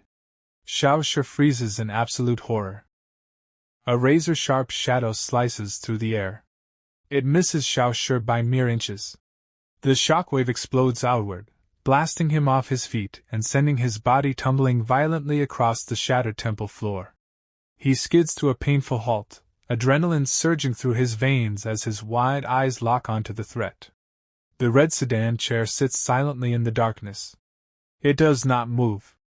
Yet an overwhelming pressure radiates from it, suffocating the air. Xiao Shi slowly pushes himself upright. His eyes remain fixed on the closed curtains. Waiting for the monster inside to reveal itself. Suddenly, the world spins. Before he can react, Xiao Shi finds himself standing inside a cramped chamber glowing with dim red light. His heart nearly stops. He has been pulled inside the bridal sedan chair. The space is narrow and suffocating. Xiao Shi cautiously lifts the heavy curtain and peeks outside. Blackpot stands nearby, barking in confusion, unable to understand where his master disappeared. But Xiao Shi quickly realizes something even worse. He is not alone. A silent figure sits in the corner of the sedan. The stranger slowly turns. A pale face appears beneath the flaps of a ceremonial hat. Xiao Shi stares in shock. The man is dressed in traditional bridegroom robes. The groom sits helplessly inside the sedan, surrounded by swirling blood-red energy. His eyes are dull and lifeless. Suddenly the entire sedan chair launches into the sky. Green mist swirls violently around it as the carriage tumbles through the air. Below, the fox spirits leap upward and catch the falling sedan. They lift it onto their shoulders and continue marching forward. Golden swanahorns scream into the night. Cymbals crash. Drums thunder. The grotesque procession continues as if celebrating a wedding. One fox spirit stretches its jaw wide to blow a massive horn. Another slams cymbals together with manic energy. Left behind in the ruins, Blackpot looks up in shock. Then realization hits. His master is being taken away. The dog lets out a furious bark and begins sprinting after the flying sedan with desperate speed. Inside the dark sedan chamber, the ghost bride finally moves. She corners Xiao Shi. The boy freezes as her pale clawed hand reaches toward him. With a violent tear, she rips open his robes. Her elegant smile twists into something monstrous. Rows of razor-sharp teeth appear inside her mouth. Then she lunges forward. Her jaws open wide enough to swallow him whole. A terrified scream echoes through the night as the ghostly procession continues racing across the sky. Suddenly, the sedan curtain bursts open. Xiao Shi is thrown out of the carriage. His body crashes violently onto the ground. He tumbles across dirt and debris before finally sliding to a halt. Blackpot rushes toward him immediately, barking in confusion. Xiao Shi slowly sits up stunned. He has no idea why the monster suddenly expelled him. But before he can think further, a piercing scream erupts from the departing sedan chair. The ghost bride shrieks in pure terror. She recoils deep into the shadows of the carriage. On Xiao Shi's chest, a ghostly handprint glows with eerie green light. Xiao Shi grabs his chest in shock. The curse mark saved him. It was not mercy. The spirit bride was afraid of the ghost hand sealed on his heart. But the danger is not over. A heavy grinding noise echoes through the ruined temple.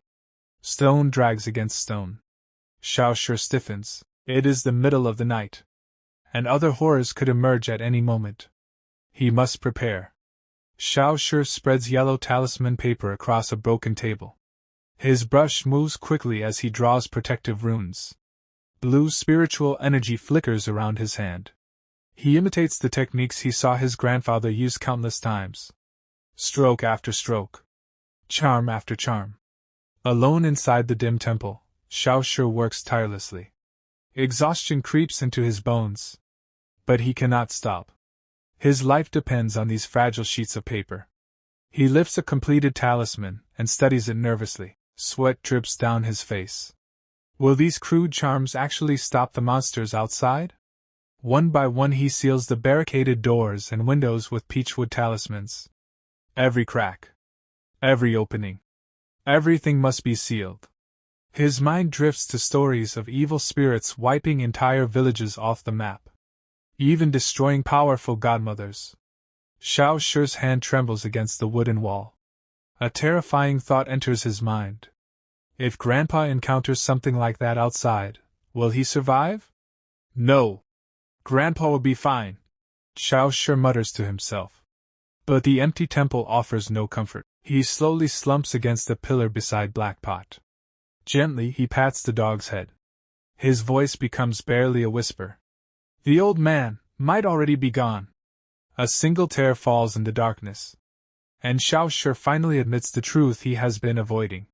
His grandfather may no longer be human. The memory drags him back half a month earlier. Grandpa had given him a chilling warning. His time was running out. Desperate to cheat death, the old man created a reckless plan. He would stage his own fake funeral. By pretending to be a corpse, he hoped to deceive the envoys of the underworld. Grandpa carefully arranged the altar, prepared offerings, then climbed inside the coffin. His skin pale, his breathing shallow. He lay perfectly still, mimicking death itself. If he could endure one day inside the coffin, perhaps he could steal a few more years of life. Inside the darkness, Grandpa whispered to his grandson, I'm only doing this because I can't leave you alone. But when the coffin opened again, the man who climbed out was not the same. Back in the present, Xiao Shi remembers everything. Grandpa chewing wax candles like food. Grinding the wicks between his teeth, he abandoned warm meals. Instead, he inhaled the smoke of burning incense. But eventually, even that wasn't enough. Grandpa crouched over pools of blood, tearing into raw flesh with savage hunger. His eyes glowing with demonic red light. The appetite for human flesh had begun. Blackpot whimpered in terror. And Xiao Shi realized the truth. The fake funeral had failed. Grandpa was already dead. A walking corpse fighting against the natural order. Tears streamed down Xiao Shi's face. The old man is defying heaven itself, just to watch him grow up. Even if he becomes a monster, even if one day he craves Xiao Shi's flesh, he is still Grandpa. The only family Xiao Shi has left. Heavy footsteps suddenly echo in the courtyard. Grandpa has returned. Blackpot immediately wags his tail and runs toward him. The old man crouches and gently pats the dog's head. The danger has passed. Inside the temple, Grandpa watches over the sleeping boy. Xiao Shi lies on a straw mat, exhausted from the night's events. The old man does not sleep. He sits beside the fire, tending the medicinal cauldron. The treatment must continue. Grandpa stares into the rising smoke. His red eye glows faintly. He knows the truth. He is living on borrowed time. But he swears to endure, just a little longer. At least until Xiao Shi grows up. Yet deep in his heart, he understands something darker. One day, he may no longer be able to suppress the monster within. And if that day comes, Grandpa has already made his decision. He grips Xiaoshu's wrist gently in the dim firelight. His voice echoes silently inside his mind. If I lose control, I will kill him myself, and take him with me to the underworld. Because he refuses to leave Xiaoshu alone in this cruel world, and because without guidance, the boy's terrifying power might one day destroy everything. Xiaoshu grunts with effort as he shoves a massive boulder across the ground, sealing the temple entrance against the coming night. He exhales heavily and wipes the sweat from his face. For a moment he feels relieved. But when he looks down, his expression suddenly changes. The ground beneath him seems to vanish. The perspective shifts violently, revealing a horrifying sight. The hillside now stretches endlessly downward, as if the mountain has grown straight into the clouds. Xiaoshu gasps in shock. What the hell? He immediately runs back into the temple to report the strange phenomenon, but Grandpa doesn't even look up from the bubbling cauldron. In this land, the old man says calmly, impossible things happen every day. The casual response instantly calms Xiaoshu. His admiration for his grandfather grows even deeper. Still curious, Xiaoshu climbs up one of the wooden pillars inside the temple and bombards the old man with questions. Why did the temple suddenly appear? Why did the mountains grow? Why did the sun set early? Is it related to those spiteful spirits?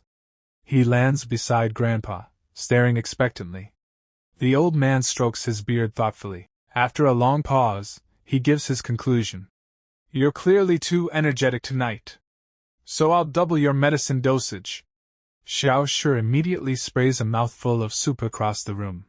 He coughs violently in horror. What? Despite his complaints, the medicine quickly begins working.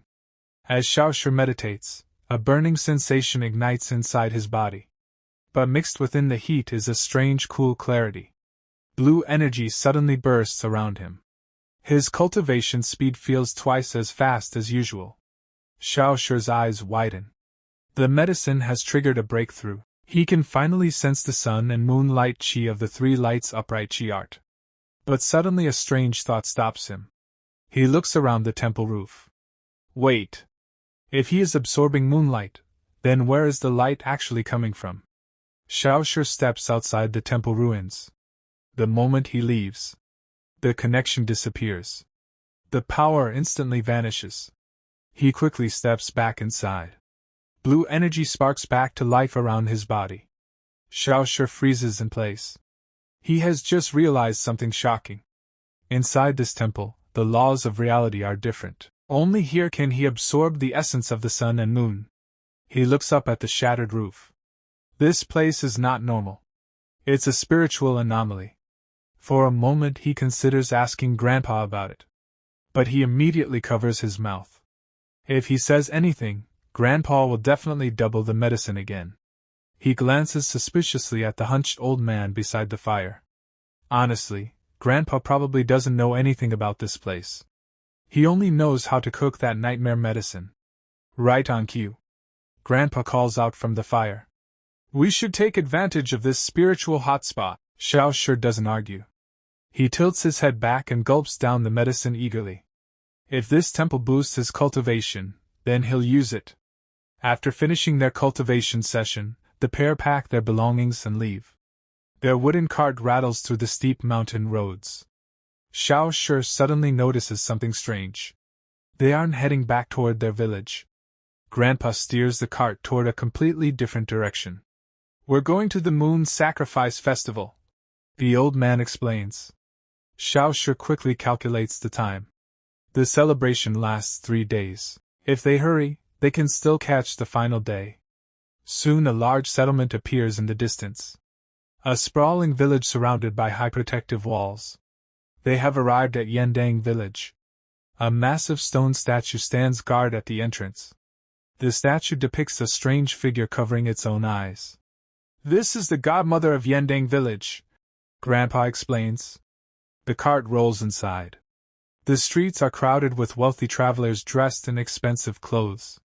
Xiao Shi looks around in confusion. Why isn't anyone bowing to the godmother? Grandpa snorts. These are rich nobles from Xuanyu County. They're here for vacation, not faith. Xiao Shi quickly notices something else. Despite the large crowd, almost no one is doing business. His eyes light up immediately. Opportunity. Grandpa, watch the stall, he says. I'll go buy supplies. Grandpa shouts after him. Don't waste our talismans. Xiao Shi pauses and nods nervously before running off. Some time later, a customer approaches the stall. Do you have peach blossom talismans? Xiao Shi looks up in surprise. Yes. Of course. The man gets straight to the point. How many do you have? Xiao Shi counts the yellow talisman papers in his hands. The customer nods. I'll take them all. But after seeing the small stack, he frowns slightly. That's not much. Then he suddenly asks, You're the one who made these. Xiao Shi freezes under the man's gaze. But after a moment, he nods confidently. Even without a divine fetus, he can still power talismans using the three lights upright chi art. That makes him a real talisman master. The wealthy customer simply tosses a huge silver ingot into the air. Xiao Shi panics trying to catch it. 50 taels. Come with me and draw more talismans. Xiao Shi stares at the silver in disbelief. 50 taels? Greed immediately replaces shock. He quickly packs up his stall. The customer leads the way into the forest. Xiao Shi and Blackpot follow behind. They climb deeper into the mountains. Xiao Shi adjusts the heavy crate on his back. So, where exactly are we going? The servant finally introduces himself. My name is Li Guang. I serve a young master who set up a hunting camp in the forest. Then he laughs. The young master wants peach blossom talismans. To impress some girls, Xiao Shi chuckles politely. But then he casually asks, What's the young master's name? Li Guang smiles proudly. My master is from the powerful Li family of Xuanyu County. Xiao Shi suddenly freezes. His heart skips a beat. Then Li Guang continues talking. You must have heard of him. Our young master Li Xiaoding just took first place in the provincial exams. The name hits Xiao Shi like a thunderbolt. Memories explode inside his mind. The people who cut open his chest. The ones who stole his divine fetus. The family that destroyed his life. The pieces finally connect. This young master is the very person who stole his future. Li Guang keeps bragging. Everyone knows my master is a genius. Then he laughs smugly. Of course, being born into the right family helps. Xiao Shi lowers his head. His face slowly darkens. His fingers tighten around the straps of his crate. Family background. In other words, they had the power to rip the divine fetus from his chest. Xiao Shi begins trembling. Pure rage fills his heart. He stares at Li Guang's back. His entire life was destroyed, just to give a rich heir an advantage. His fist clenches tightly. A dark, murderous aura begins gathering around his hand. For the first time since losing his divine fetus, Xiao Shi finally sees his enemy. And in that moment, he silently makes a vow. Young Master Li, I've finally found you. At this time, Chen Shi followed Li Guang to the camp. As soon as he went in, he stared in a certain direction. The fat pig lying there was his enemy, Li Xiaoding. Seeing his face sinking, he was thinking about how to do it. After a week, Li Guang had a total of 7 imperial guards. Chen Shi knew that if he dared to do it now, he would die without a burial place. At this time, Li Guang introduced Chen Shi. Child, this is the talisman master. Because there are not many Taohua talismans, I made my own decision to let him come to the scene. Chen Shi was slightly nervous and lowered his head. He was worried that Li Xiaoding would recognize himself. No matter what, he had decided to seize this opportunity. Chen Shi thought that his own body was now able to kill the god fetus. As long as he could seize the opportunity, Li Guang would introduce the queen. Li Xiaoding suddenly screamed. Chen Shi thought he was recognized by his enemy. However, the other party's eyes were on the black pot on the side. Surprised to say that there was still a dog, he only saw Li Xiaoding insert a piece of meat and let the black pot come over. Seeing that there was meat to eat, the black pot naturally did not let go and ran over drooling. Li Xiaoding was amused that it was a good dog.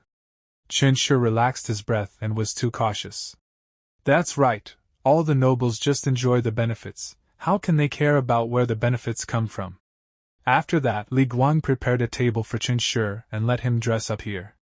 As for the number of Li Xiaoding, it turned out that Ding Jia and Zhao Jiao were all camping nearby.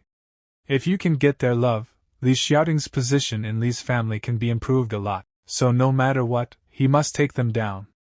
After saying that Li Xiaoding did not forget his subordinates, he promised to give them the extra Taohua talismans. Those maids returned to you.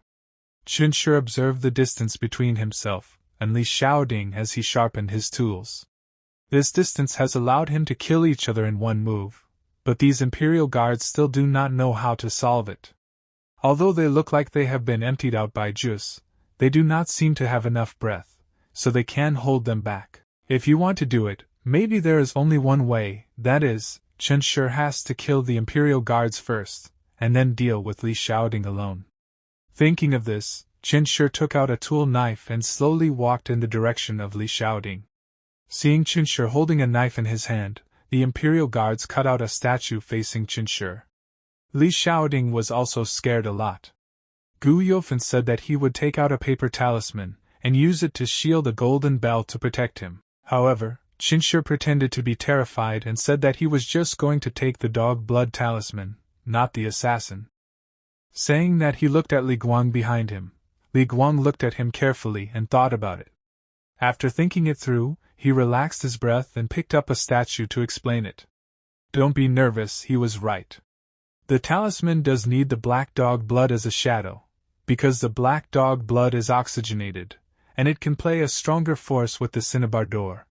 Li Xiaoding was angry and kicked the black pot aside, laughing at me, and didn't let me roll to death, and when they all felt terrified, Chen Shi squatted down and slowly picked up a small knife. At this time, the distance between him and the imperial guards was even closer.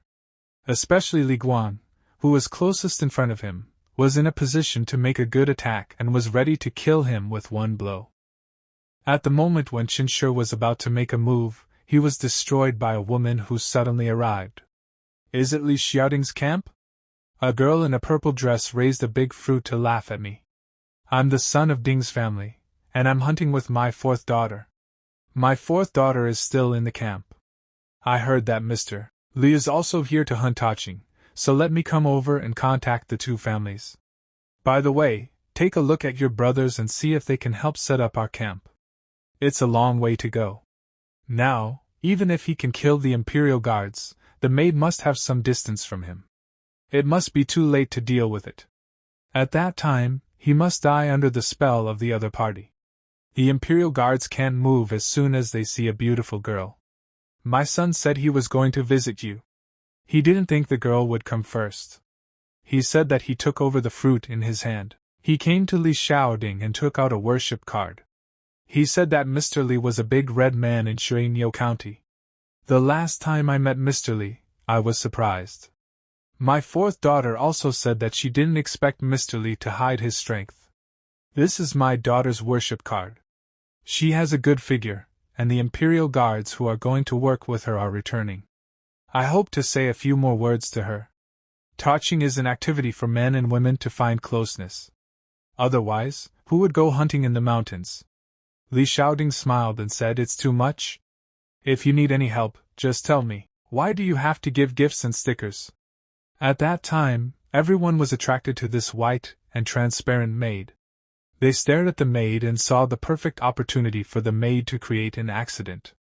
At this moment, Chen Shi took a decisive action and killed Li Guang, who was right in front of him. He quickly came to the second target and stabbed several times. Then the third, the fourth, the fifth, the sixth. Zhao Zheiziming couldn't react at all. It was not until the seventh was the last person to see that he immediately mobilized the true qi to stimulate the divine card. The divine card's divine fetus was restored. At that time, the divine power was all over his body, and his 4 limbs were still full of divine power. But this divine power had just risen. Chen Shi had already come to him. A kick kicked him under the abdomen. The play of reception in the ship followed by a kick to his head.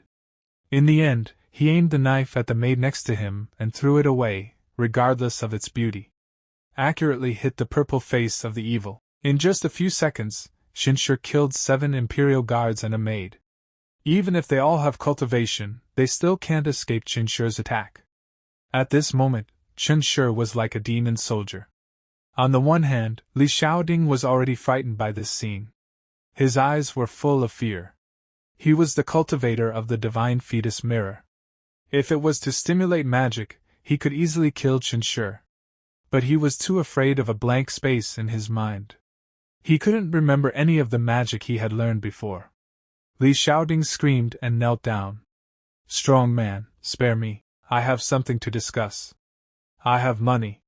As long as you let me go, I can do whatever I want." Chen Shi looked at him fiercely. "Do you want your life?" Chen Shi was in a state of madness.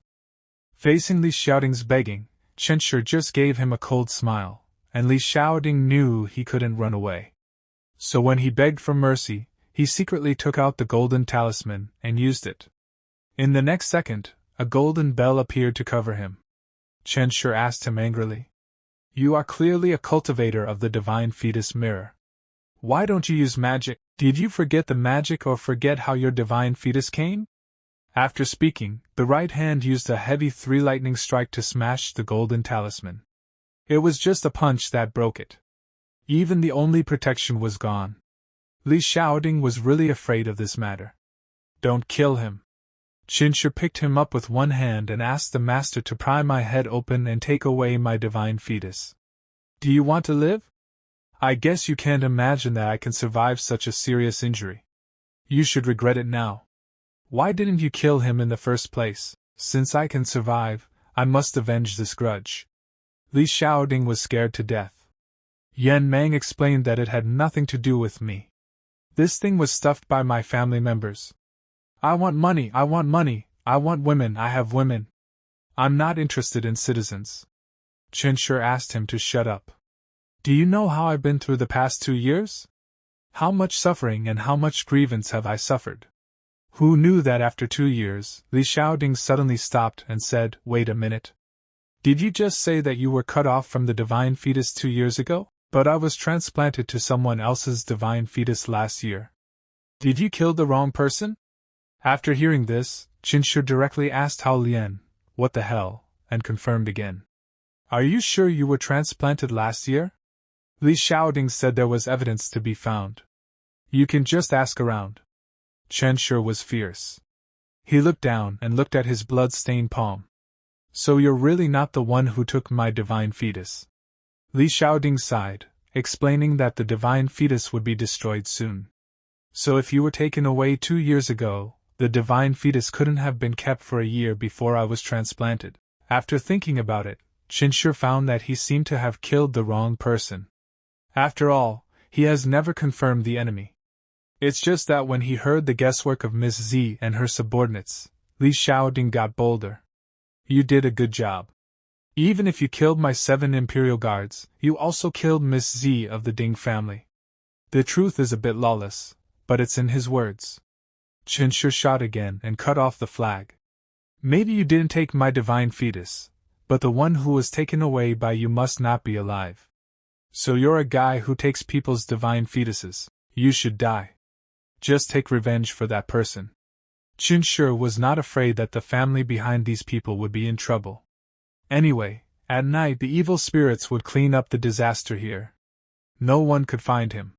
When Chen Shi walked out of the forest, he saw that his grandfather had been waiting here for a long time. He was not surprised by the bloodstain on Chen Shi's clothes. Instead, he threw a new dress to Chen Shi and was very surprised to say that he had to change his clothes quickly. If there was blood, someone would track it down. Chen Shi changed his clothes according to the instructions and burned the old clothes to the ground. At this time, he remembered the instruction of the storyteller. It means that as long as no one sees it, it doesn't count as a crime. Then Chen Shi got on the carriage and went back to the village with his grandfather. Looking at his grandfather's back, Chen Shi felt that his grandfather must have done this a lot before. He thought more than he did. At this time, his grandfather turned around to ask Chen Shi if he was hiding something from me. You came here to be a talisman master, there must be a charge. Chen Shi glanced at an opportunity, and was found. On the second day after Chen Shi's assassination, Li Kefa, the magistrate of Shuinyo County, rushed to the camp, and after a night of evil cleaning, all the bodies in the camp were left with only a white bone. The inspector looked at the white bone for a while and was helpless. He couldn't see how he died. At this time, the imperial guards came to report that Lord Li had asked Ding's side. It was the fourth lady who sent someone to find the secret, and only then did she find out what happened to Child Dingdi. As for the rest, Li Kefa did not say a word at this time. His heart was already full of anger. After calming down, he turned around to ask the red-clothed man Shu Gujian. What do you think? Shu Gujian said that Child Dingdi was killed by someone else. Li Kefa, who had just calmed down, was frustrated. How can this be said? Because the fourth lady of Ding's family sent someone to find the maid at dusk, and the evil thing was not out yet, so if it's not evil, it's even less likely to be a beast in the mountains. But no beast can kill 7 or 8 imperial guards, and they don't even have time to use magic. So it must have been killed by someone else. And it's still a knife and a fist. Judging from the wounds on the white bone, the knife pierced the heart from the back. It means that this person is not tall. It is estimated that the power of the fist can crush the head bone between 5 or 6 feet. Zhu Gujian looked at the footprints on the ground again. This person's footwork is also very fast. It can actually sell 5 or 6 steps in one play.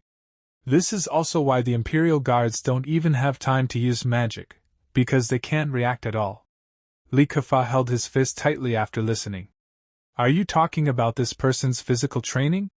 But cultivators rarely practice physical training. Maybe it's a historical talisman used by Zhu Gujian, but it's definitely not a historical talisman. There is only one mark left on the whole camp.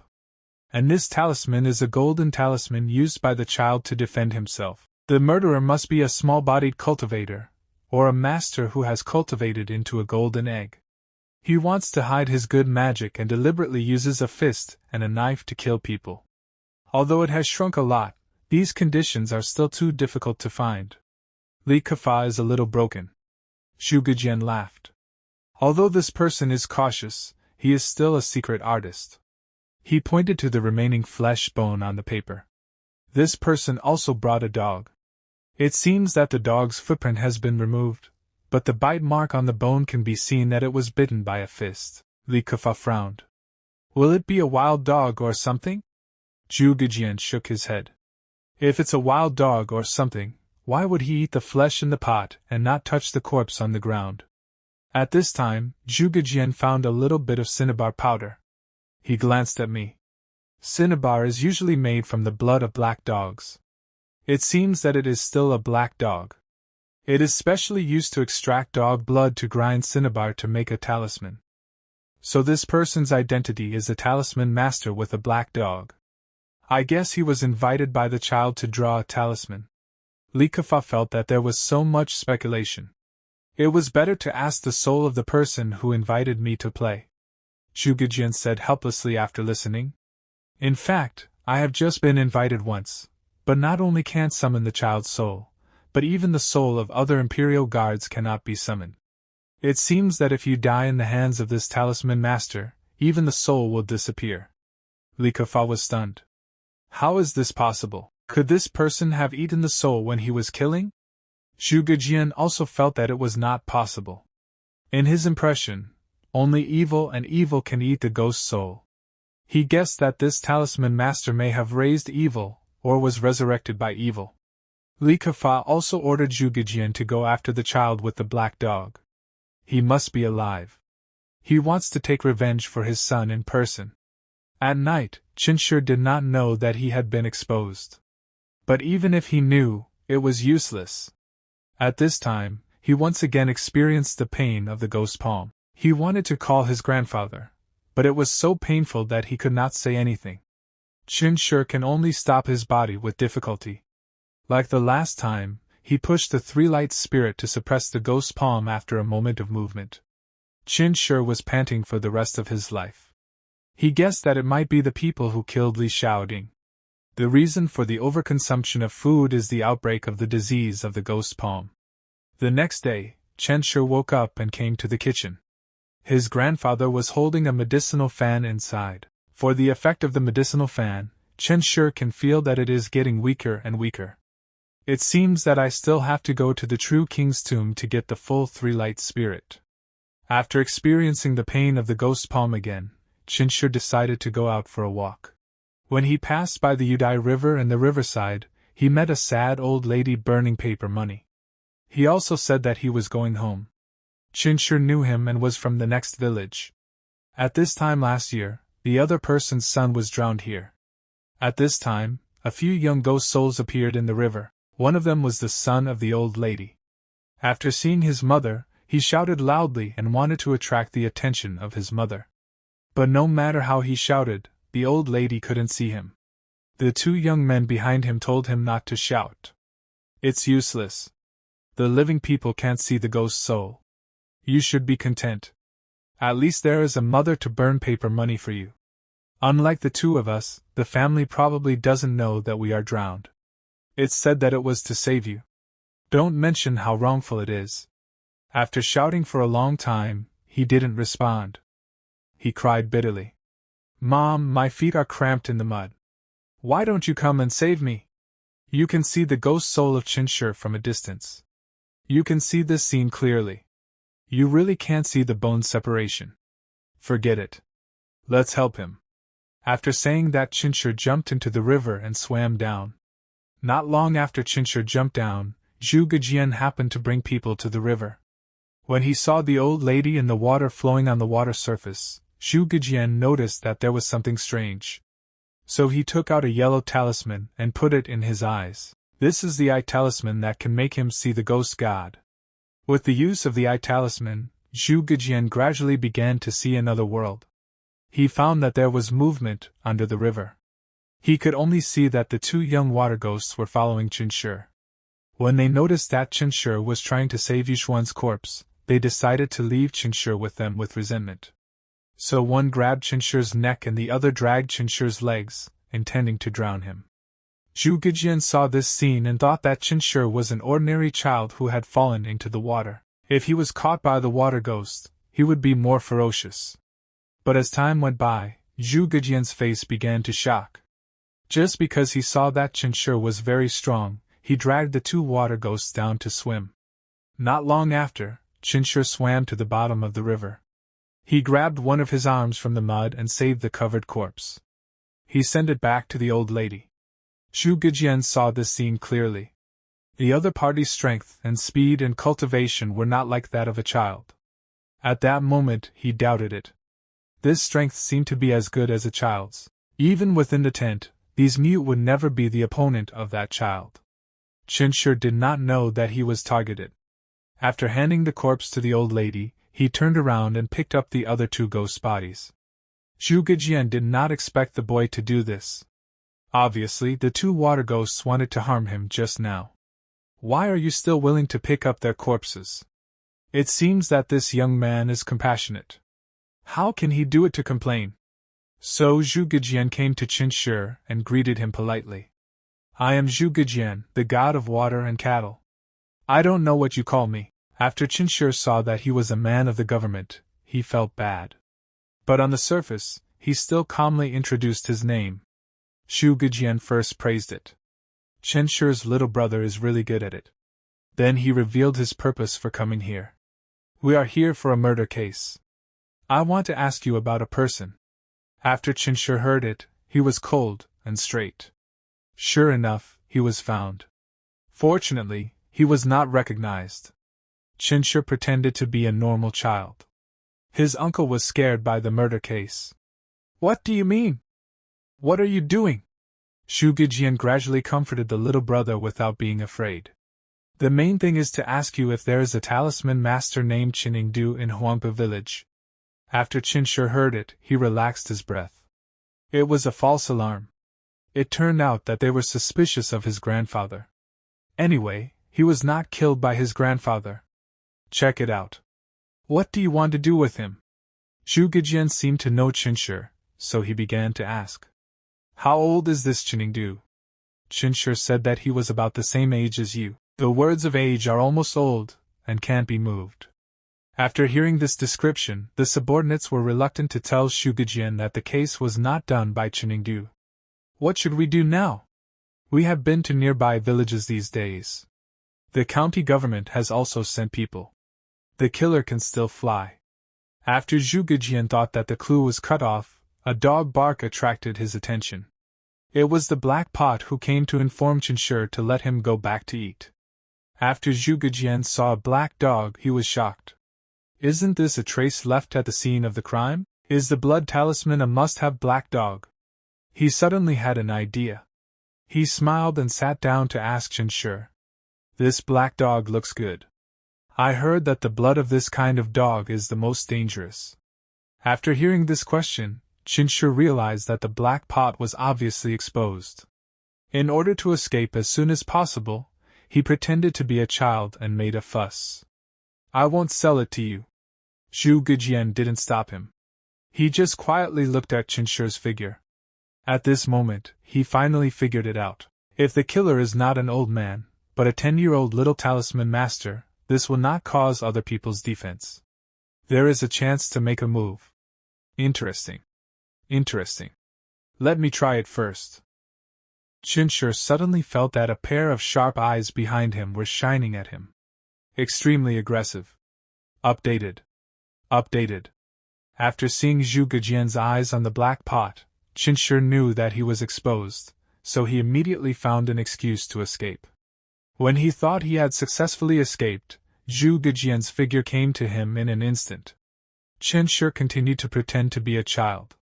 I'm sorry. Don't block me. I'm in a hurry to go home for dinner.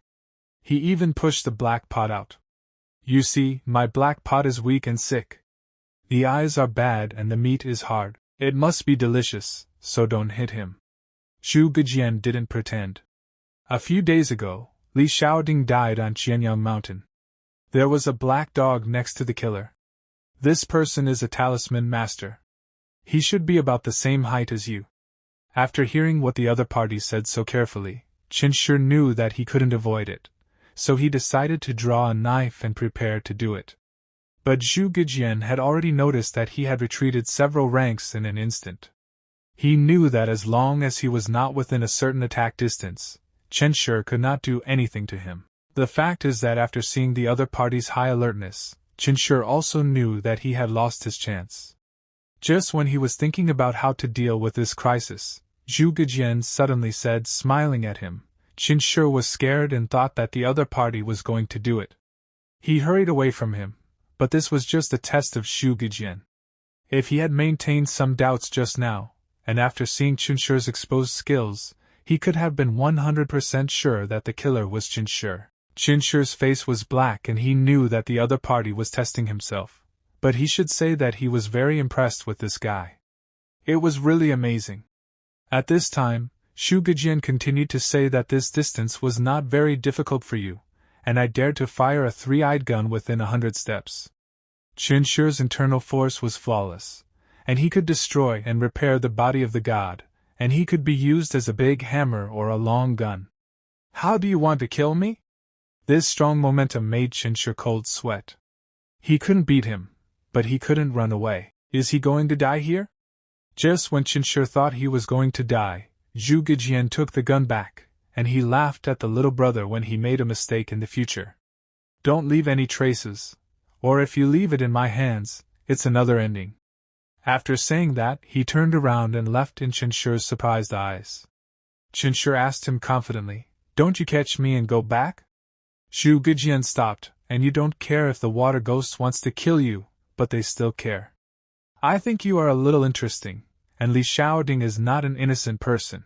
As for catching you or not, it has nothing to do with me. I am in charge of solving the case, and catching people is not my duty. In addition, even if I lose my job because of this, I can live a good life wherever I go. After saying that, Zhu Gejian left, and when he returned to Shuinyo County, Zhu Gejian wrote a resignation at the first time. He didn't care about this broken job. He walked in as a dentist at this time. The incident that happened near Huampa village and the past of Chen Yingdu's life have been sorted out, but I am a little confused. This Huampa village is a new township and does not belong to our Shuinyo County. Why do you want to investigate this? Zhu Gejian did not explain, but he was told that he could not reveal this matter, even if he was a county magistrate. Later, Zhu Gejian looked up the incident that happened in Huampa village in the past 2 years. He did not expect that so many well-known masters had disappeared near Huampa village. Is it related to the tomb of the true king? He continued to turn over and soon saw that it was related to Chen Shi. It was recorded above that the servant Chen Yingdu's son Chen Tang was living in the provincial city, and his grandson Chen Shi was resurrected 2 years ago. Zhu Gejian suddenly opened his eyes and had a feeling of numbness in his scalp. After he calmed down, he continued to look at him, but the more he looked at him, the more shocked he was. According to rumors among the villagers of Huampa village, Chen Yingdu also died in half a month ago. After letting Chen Shi go, Zhu Gejian went back to the county office and curiously checked the news of Huampa village in recent years and the file of Chen Shi's family, and found that many well-known masters had disappeared near Huampa village, and Chen Shi and his grandson were also very strange. For example, the sudden resurrection of Chen Shi 2 years ago and the rumor of the villagers that his grandfather Chen Yingdu should have died half a month ago, but he died on the second day of his funeral. After that, Chen Yingdu's life habits changed dramatically, not only ate candles and embroidered incense, but also slept in the coffin. Even since then, there have been many places in the village where people have been sucked dry blood for no reason, so the villagers think that Chen Yingdu is actually dead. It's just that in the broken area, the zombie dog is alive. Zhu Gejian was a little cold and straight after reading it. He didn't understand the origin of these grandchildren, but he could be sure of one thing about Chen Shi, that is, the perpetrator of the day is not a sinner, and the complainer is Qing Daqi. When he thought of this, Zhu Gejian burned this file without hesitation, but Zhu Gejian knew in his heart that his approach could not be covered for long. After all, whether it is Li Xiaoting's lover or those masters who have disappeared near Huampa village, they are all noble people, and the family behind them will not give up. That's all he can do. The next day, Li Kefa received a letter from Zhu Gejian. After reading it, he was very angry and tore it to pieces. It's just a dog raised by my Li family. You don't like to do it. Some people do it. He immediately issued an order to recruit a point, and soon he recruited a new point whose name was Chu Ji. As soon as he took office, he killed Li Xiaoting's criminal and placed it directly on Chen Yingdu, and reported to Li Kefa reasonably.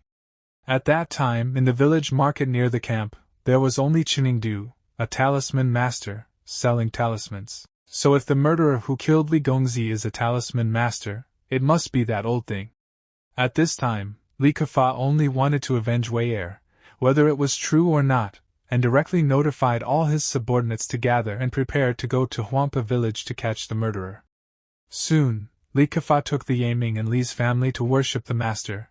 About dozens of people ran straight to Huampa village, just 100 miles away from Huampa village. It was too late for everyone to rush or arrive.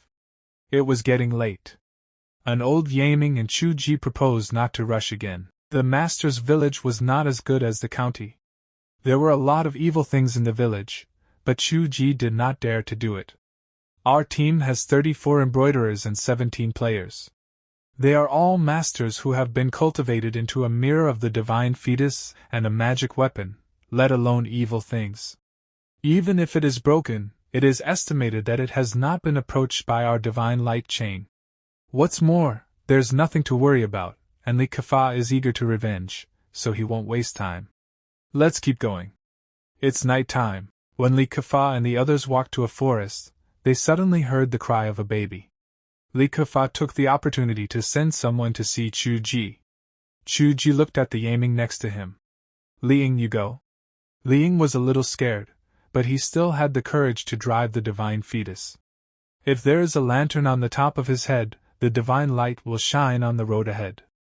At random, he carefully looked at the source of the sound. Not long after, he saw a lot of evil things on the ground. He hurried back to report the situation to Li Kefa. There are about a dozen babies in sight. Li Kefa did not understand, but in order to give himself a beautiful life as an official, he still ordered to take people to verify it. If it is a real baby, it is. After Chuji heard it, he pretended to be a gun and said that God had the virtue of living. It is rare for us to meet. You guys go to help Li Ying and bring those 10 babies over. Then he turned his head and bowed to Li Kefa. The master took a few dozen babies at a time, which is the heart of the bodhisattva. If this is spread out, it will be called by the people of the world.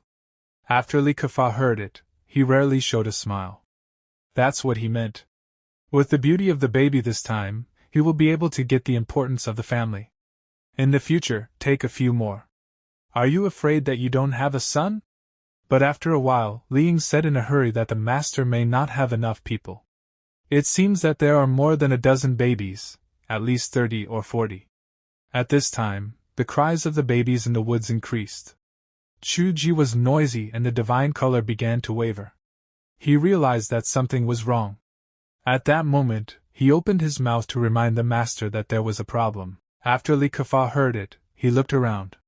At that time, his face was golden. It was moonlight. He immediately ordered everyone to hide under the tree. Don't be blinded by the moonlight and let everyone prepare the magic. Use the 5-pointed slashing sword. Chuji shouted loudly towards Li Ying.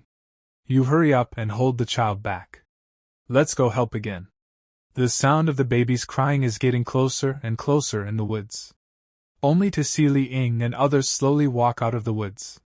They each held a baby in their hands. When they saw this scene, Li Kefa frowned and held the magic to continue the story. Decided to rush to the magistrate's camp overnight. In the end, there was still a crisis. Only to see the servants who were sent to save people not long ago. Zheng He held a group of babies and walked. It's just that they didn't come in. They shouted to the master that there were more children in it. The master asked for help. There were more cries of babies in the woods. Chuji looked at Li Kefa. The master was a little weird. Li Kefa looked at Li Ying and others. Try to say that you send the child first. But Li Ying and others did not move. Just urged them to go to the woods to save those babies. These children are pitiful. Li Kefa can only tell Chuji to look ahead. I always feel that they are a little wrong. After coming to Li Ying and others, let them lead the way. Go and see what's going on. Li Ying and others turned around without saying a word. But suddenly, the cry of the baby came out again. Chuji was shocked and dizzy. At the same time, he found that Li Ying's body was starting to move inexplicably. Then, in the woods, there was a sudden hum. It seemed that a monster was waking up. The baby in Li Ying's arms was also born. At this time, everyone found that Li Ying and others had become a human body. The so-called baby was a monster like evil. The true face of the monster was finally revealed. It turned out to be the evil Ying. When Li Kefa and others saw this, they were stunned. Chuji shouted loudly that it was an evil thing. He hurriedly ran away. After Li Kefa came back, he told his subordinates to prepare to use the zui, AA with ring above per thousand. In an instant, the sword array made up of many, AA with ring above per thousand appeared in front of him. With Li Kefa's order, Count Lessie, AA with ring above per thousand went towards the evil Ying. The evil Ying's body was pierced by 4 arrows. The sword has already cut off the scales on his body. Then it was another round of magic. The evil Ying was stabbed in the flesh by the sword because of the deep area. At the same time, the 4 arrows of the evil Ying's body were cut off and dropped, but after they landed, their hands and feet were used to climb up quickly and yell at the baby. However, as they climbed, they became slower and gradually lost their breath, turning into a pile of rotten flesh. After that, the evil Ying's sword was invincible, and he ran away with his 4 limbs. He escaped all the way into the forest, and when everyone saw him, he stopped and relaxed his breath. Chuji suggested that the adults should find a place to settle down, but Li Kefa said in a gloomy tone that he must continue to catch up with the road tonight, and rushed to Huangpu village. Everyone urged Li Kefa to go in the direction of Huangpu village, and there was always a bit of trouble in the minds of the Yai at the end. He suspected that there was something else hidden in the forest, and he suspected that there was something behind them. The ghost bride that Chen Shi met before reappeared, and this time it was Li Kefa and the others who suffered.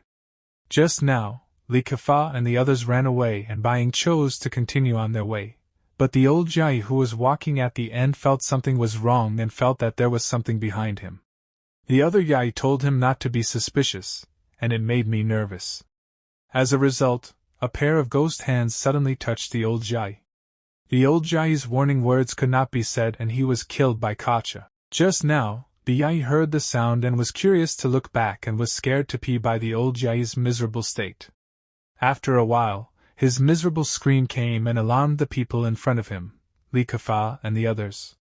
When they found that there was a new evil thing, several people had been hit, and the opportunity was just to quickly turn their heads back in cold sweat to remind the rest that this should be the evil thing to fold their hands and never look back. As long as they don't look back, they should be fine. As expected, nothing happened after that. Yai's nervous heart relaxed. Mr. Chu did not make a mistake. As a result, after the sound of the flowers fell, he was suddenly pulled up by a force. Everyone looked up and could only hear the miserable scream coming from the air.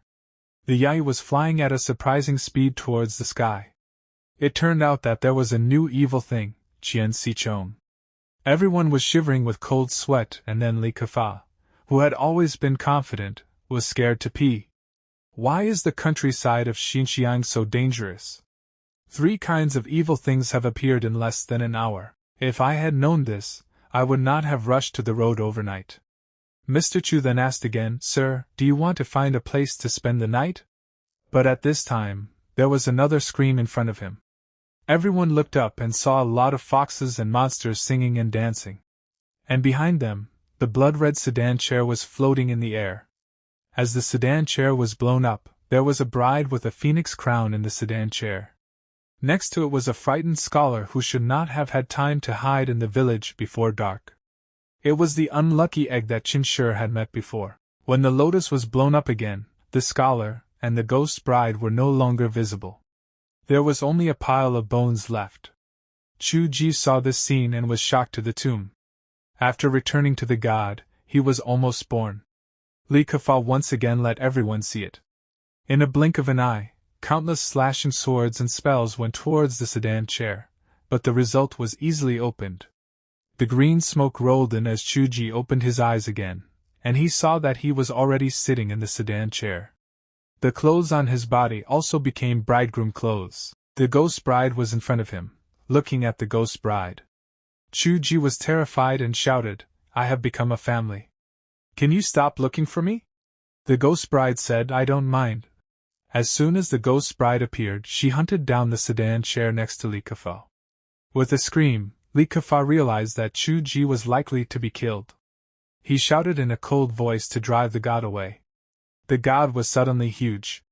He raised his hand and grabbed the sedan chair, but suddenly the moon rose to the left, and the fox was blowing very happily. A beam of light stopped the god's hand. Li Kefa also felt that his body was shaking and his breath was scattered. The god's hand could no longer be grabbed. He did not expect the sound of the devil's voice to come out of the barrier, and the sword could not beat it. Li Kefa could only inform everyone to retreat, and the ducks urged Li Kefa to flee in a hurry. But no matter how they ran, the sound of the horn was heard all around. After a while, the fox and the sedan chair could always appear in front of them. As soon as the sedan chair fell, one of them died. Li Kefa immediately ordered everyone to run separately, but the number of people was still decreasing. Li Kefa soon had only 2 ducks left, and they fled to a place near Huangnagang. The sound of the horn suddenly disappeared. The fox and the sedan chair did not come after them again. They seemed to be very afraid of the village in front of them. Li Kefa was still in shock. He did not expect that more than 50 people had traveled and had not yet reached Huangpa village, and only the 3 of them survived. He threw the pot to the people in the countryside without permission. It must be the people in the countryside who are bad, so this kind of evil came out. But at this time, a deep voice came out. Li Kefa was shocked for a moment. He hurried to the source of the voice and looked at it. He only saw a tall old man standing on Huangding Slope. It was Grandpa Chen Shi. He said that evil things are only related to the bright moon in the sky. It has nothing to do with the people in our country. Li Kefa saw that the human was relaxed by himself, and then he said, "How do you know that evil things are related to the bright moon in the sky?" "Because I found out that there is a strange force in the moonlight that makes me want to eat every night." Grandpa Chen Shi seemed to be talking to them, and he seemed to be talking to himself. When he saw him close, the two ducks were in a hurry to urge the god to let the old man report his name. Grandpa Chen Shi took off his hat and made a deep vow. He served Cheningdu in Xiawanpo village and met Mr. Li. After hearing this name, Li Kefa suddenly got angry and said, "So you killed my son?" Cheningdu said, "It wasn't me, it was my grandson. I was just looking outside the camp to watch out for the master he couldn't deal with. I was very pleased to see him take action. He finally had some self-protection. Mr. Li, you should want to kill my grandson, but in order to protect my grandson, it makes sense for me to kill you." Just now, when Li Kefa heard that Cheningdu had confirmed that he was his grandson Chen Shi, he killed his own son and suddenly saw a bright light. He stepped forward at random, and his head was as bright as a temple hall. The god was sitting in the temple, and the god was swimming like the ocean. When he saw this, both of his teeth were shocked. This is the complete form of Mr. Li's god, but he did not wait for Li Kefa to show his magic. Suddenly, a group of fire came to him. After Li Kefa's jade weapon was blocked, he was ready to let Cheningdu see the science of the Li family. In an instant, 6 inchi were cut off from Cheningdu, but they were blocked by the flames that Cheningdu threw out, and even divided into several fire flowers and continued to attack Li Kefa. At that time, the place where Li Kefa was located produced a huge shock wave, and the raging chi waves made 2 teeth on one side, and even the wailing was not enough to shout out and be evaporated. Although Li Kefa was not dead, there was no perfect place all over his body. He looked at Cheningdu with incredible confidence. What kind of saint is this old man who can instantly break the science of the Li family? Li Kefa knew that he would not be able to beat him, and he could only send the life-saving magic to the bottom of the downtown, even if the master of the cause could not hurt him. After the execution of Fu Lu, Li Kefa's body appeared a golden light to protect him. However, Cheningdu had the terrible flame in his hand again. This time, his action was more concise. He just broke the shield that could resist the cause with one hand. After the flame followed the chi, it hit Li Kefa and only lasted a moment. He was burned to only a bone frame left. After all this was solved, Cheningdu was like a nobody. "All right, I have to destroy the corpse to stop me from getting more and more appetite, and the moon is getting weirder and weirder." Cheningdu has always been relaxed, but only after seeing the bright moon in the sky did he show the color of fear. And on the side of the broken temple, Chen Shi did not know about this at all, but he did the practice of the 3 light and the right chi. Because of the practice of the 3 light and the right chi here, it can attract the second light of the sun and moon through the starlight to make it more profound. Suddenly, Chen Shi seemed to have crossed a kind of wonderful love. The 3 kinds of light that emerged from the air became much more. The starlight and the second light of the sun and the moon gradually gathered around him, forming a line of 7 stars. After Chen Shi saw it, he guessed that this should be what the 3 light and the right chi said. He was very surprised. It turned out that there were really stars in the sky. With the twist of his heart, Chen Shi only felt a cold or hot airflow sweeping through his body, crushing every part of his flesh and blood. His body seemed to enter a new state. There was a ball of chi blood in his body that was flowing with his thoughts. If his thoughts were concentrated, this ball of chi blood would be concentrated, and his thoughts would lead the chi blood to his arms. He could only see it with the speed visible to the naked eye, and it became strong. The fascia also rose with it, as if it were a mirror, and then he waved his arms and banged on the big stone at the door. In an instant, the stone was smashed into pieces, and Chen Shi was shocked to see this scene. He tried to crack the stone with a cup as much as possible, and Chen Shi tested it again. He concentrated his thoughts on his palms and then tapped them heavily on the ground. The ground cracked in an instant, and Chen Shi felt very surprised. The power was so fierce this morning, but when he came to the door, he found that it was still dark outside, and lightning and thunder began to rain heavily. This made Chen Shi feel very confused.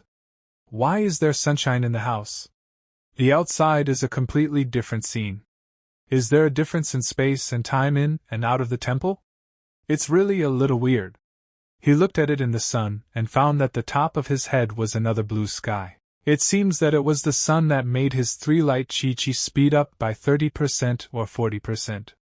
But the strange thing is, why is there no such effect on the true God of heaven who is in charge of the sun and the moon? Is the other side of this head the real sun and the moon? It's just hidden by the true God of heaven. Chen Shi hid it. Chen Shi was surprised to hear a little thought. Then why can this broken temple make the sun and moon reappear? Let the sun shine in.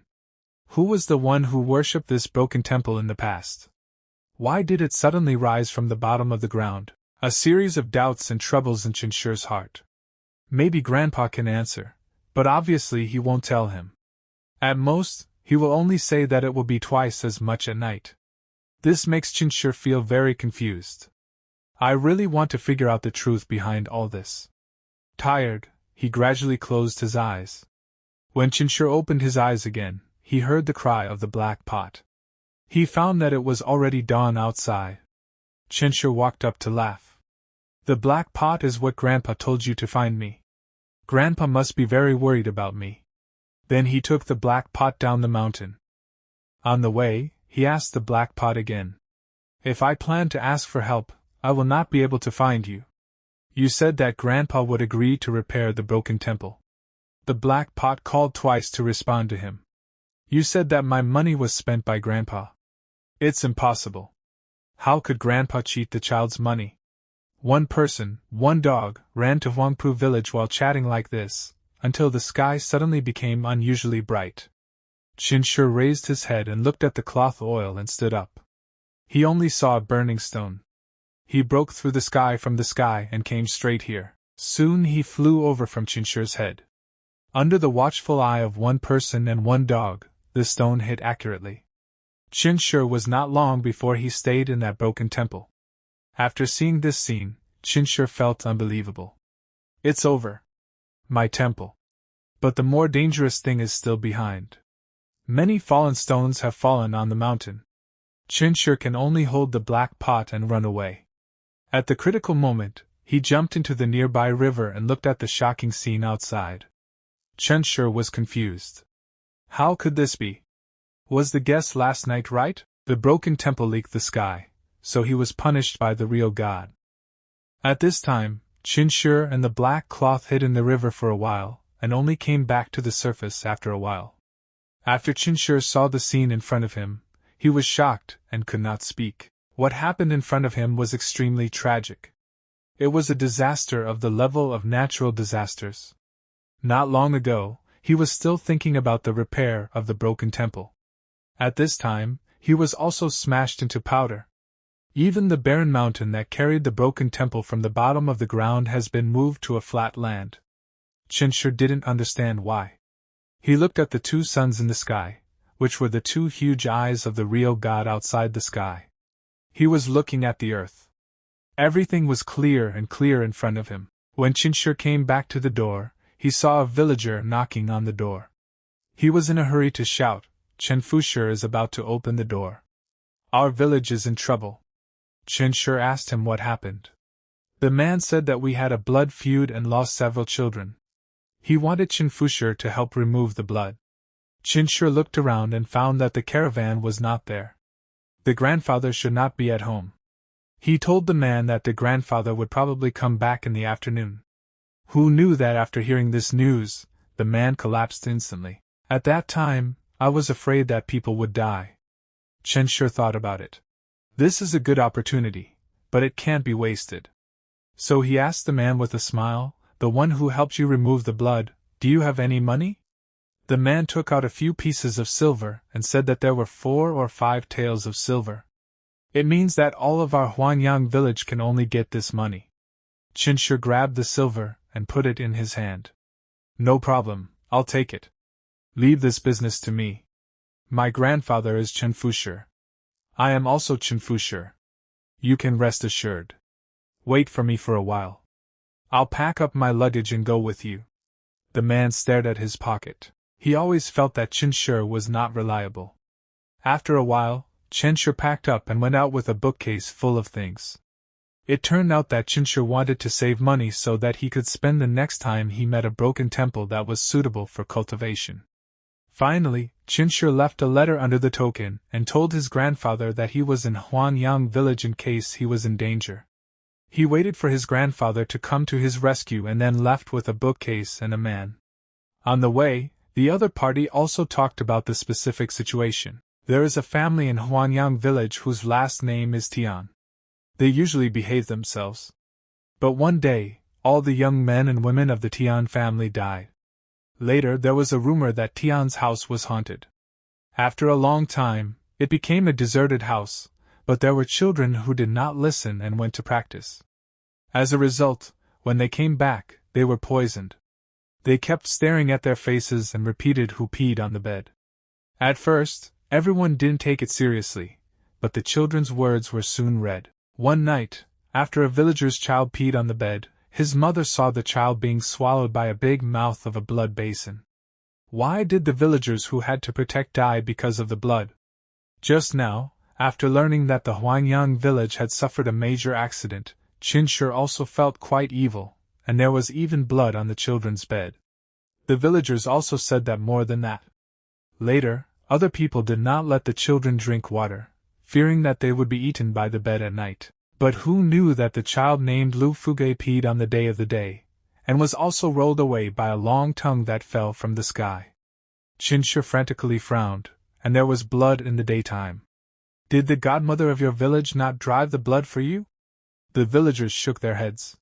Some people said that night, the godmother deliberately put the blood into the village and killed the Tian family. The villagers punished the godmother of their family for speaking ill of the godmother, and later asked Ming to give us more incense to burn, otherwise the consequences would be self-inflicted. In this way, they chatted and rushed along the way. The two people soon arrived near Huanyang village. The villagers ran to the village first, saying that they were looking for the ancestors to inform them. Chen Shi could do nothing but watch the villager walk away. Confusion filled his mind. A godmother is supposed to protect and bless the people. So why would she commit something this evil? What is really happening in Hongyang village? Instead of dwelling on it, he headed straight toward Hongyang village. The moment he arrived, he was stunned. Every villager looked completely drained. Their faces were pale, their bodies weak, and they resembled exhausted refugees who had barely survived a disaster. Just then, a little boy accidentally bumped into him. The collision knocked Chen Shi's books onto the ground, startling both of them. The boy immediately crouched down, picked up every book, handed them back respectfully, and apologized over and over again. Chen Shi blinked in surprise. "You're not afraid of me?" he asked. The boy looked confused. "Why would I be?" Chen Shi smiled bitterly. "Back in my village, every child is scared of me. None of them ever want to play with me." Hearing that, the boy's face lit up with excitement. "Then I'll be your friend. From now on, we're friends." For the first time in a long while, genuine happiness appeared on Chen Shi's face. He had finally made a friend. Meanwhile, the villager hurried over to the elderly village head. "Village head! Shenwang has arrived!" The old woman frowned. "I told you to bring Talisman Master Chen. Why did you bring a child instead? Where is he?" The villager pointed directly at Chen Shi. Everyone turned toward him and saw the young boy happily talking to someone while casually walking through the village. The village head's expression darkened. "I told you to invite the Talisman Master. You wasted the money the old Lu family paid and brought back a child." The villager quickly explained. "He's Talisman Master Chen's grandson. He learned directly from his grandfather, and he only charged 5 taels of silver." Isn't that enough? The old village head fell silent. She looked back at Chen Shi, who was still smiling and chatting with someone no one else could see. At that moment, Chen Shi introduced himself. My name is Chen Shi. The little boy grinned. My surname is Lu. Everyone calls me Lu Fugui. I'm younger than you. Then he happily invited Chen Shi. Come with me, I'll introduce you to my other friends. But the instant Chen Shi heard the name Lu Fugui, his entire body froze. His eyes widened in disbelief. This was the exact same child who had been reported missing earlier that very morning. Just then, a villager shouted, Chen Shi, who are you talking to? As Chen Shi turned around, a terrifying realization struck him. The boy standing beside him wasn't alive. He was already dead. The truth became undeniable when Lu Fugui casually walked straight through two passing villagers without either of them noticing him. Chen Shi's heart sank. He said he has more friends. That means the other missing children. He instantly understood everything. Without wasting another second, he sprinted toward the village temple. The villagers shouted for him to stop, but Chen Shi ignored every one of them. He chased after Lu Fugui, determined to uncover the truth.